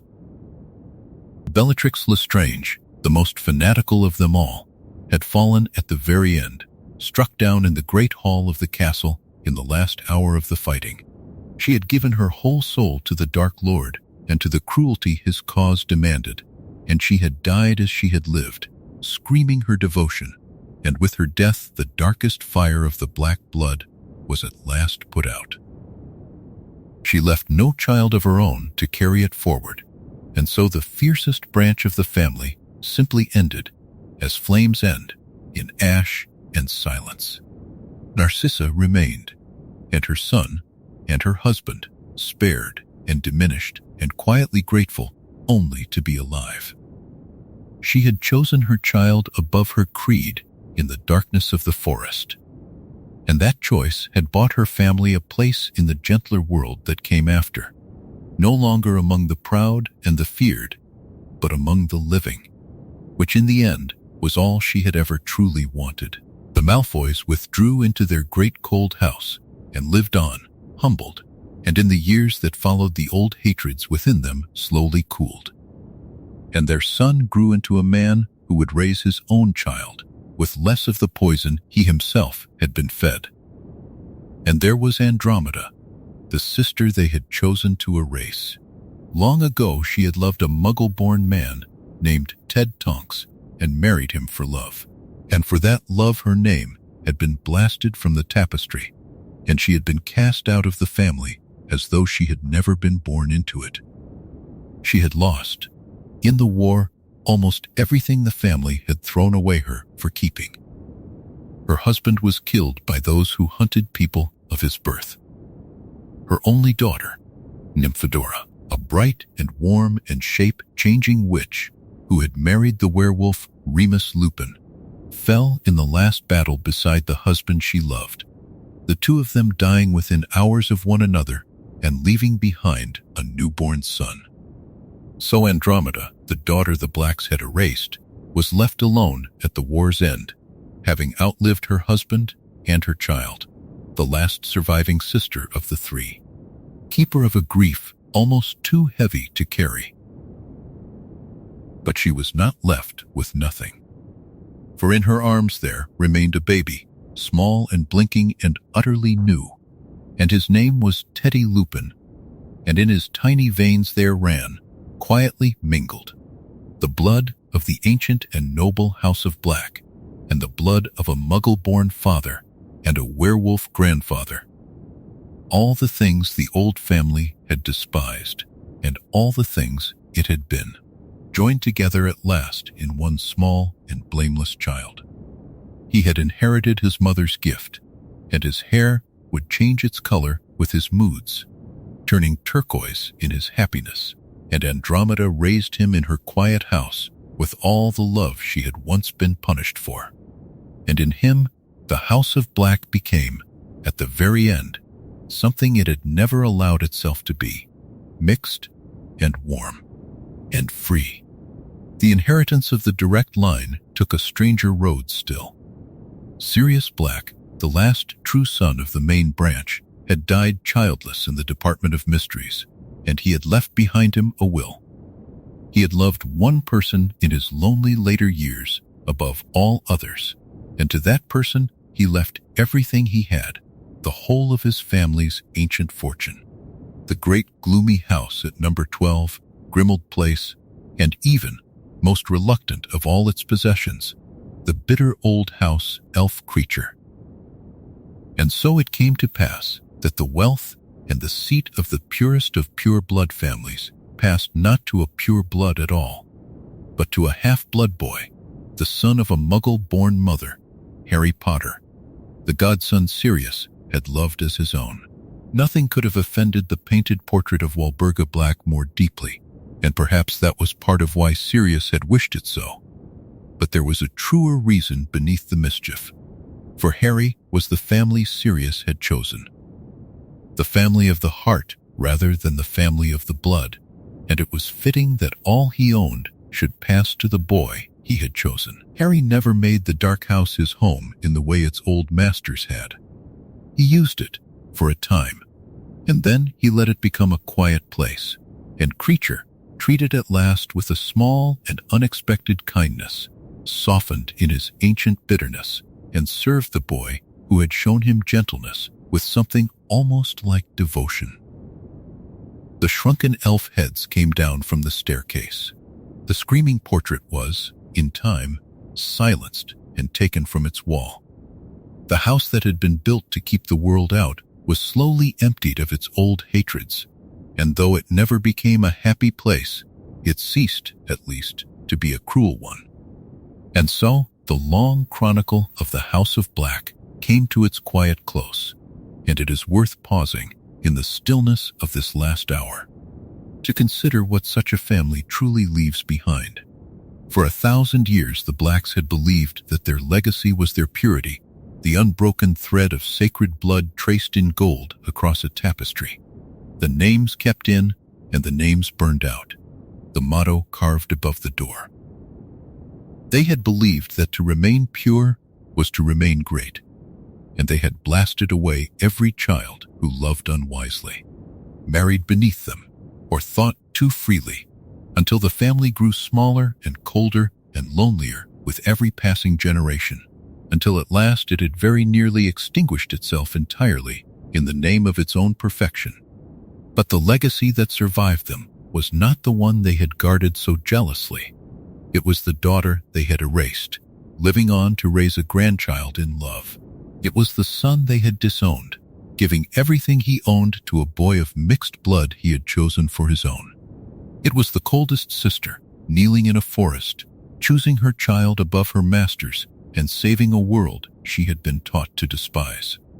It was a turquoise-haired baby in whom every despised bloodline flowed together, unashamed.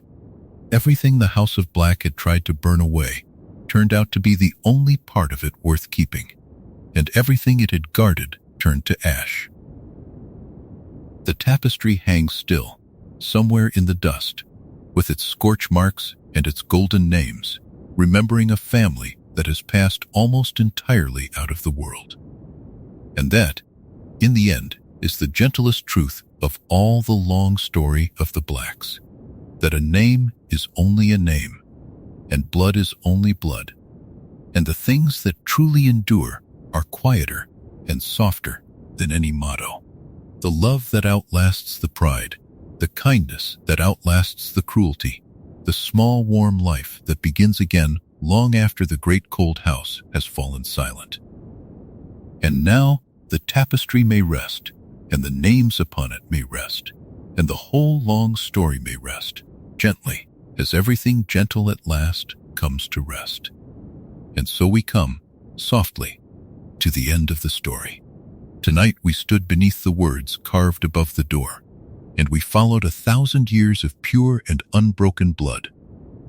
We traced the great tapestry that remembered every name and the scorch marks where the unworthy were burned away.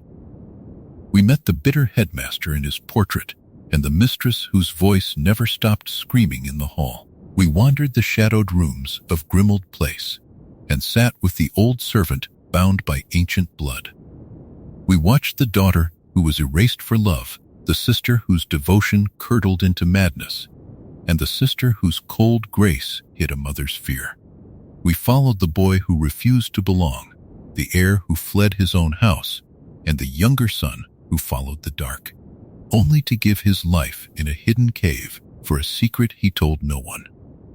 We grieved the innocent man behind the bars, the last true son who fell through the veil, and we witnessed the whisper in the forest that saved a boy by love alone. And at the last, we saw the great house fall quiet, and what little and what much it left behind. There is nothing left now that you must remember. Let each of those names loosen and drift away, like golden threads unwinding from an old tapestry, growing fainter and softer until they are only a warm glow at the edge of sleep. You are safe. You are warm. You have nowhere to be and nothing to carry. Let your thoughts settle like dust through a quiet, sunlit room, slow and weightless and still. Good night. If this story helped you rest, stay a while with us. There are many more long, gentle tales waiting for the nights ahead, and they will be here whenever you wish to return.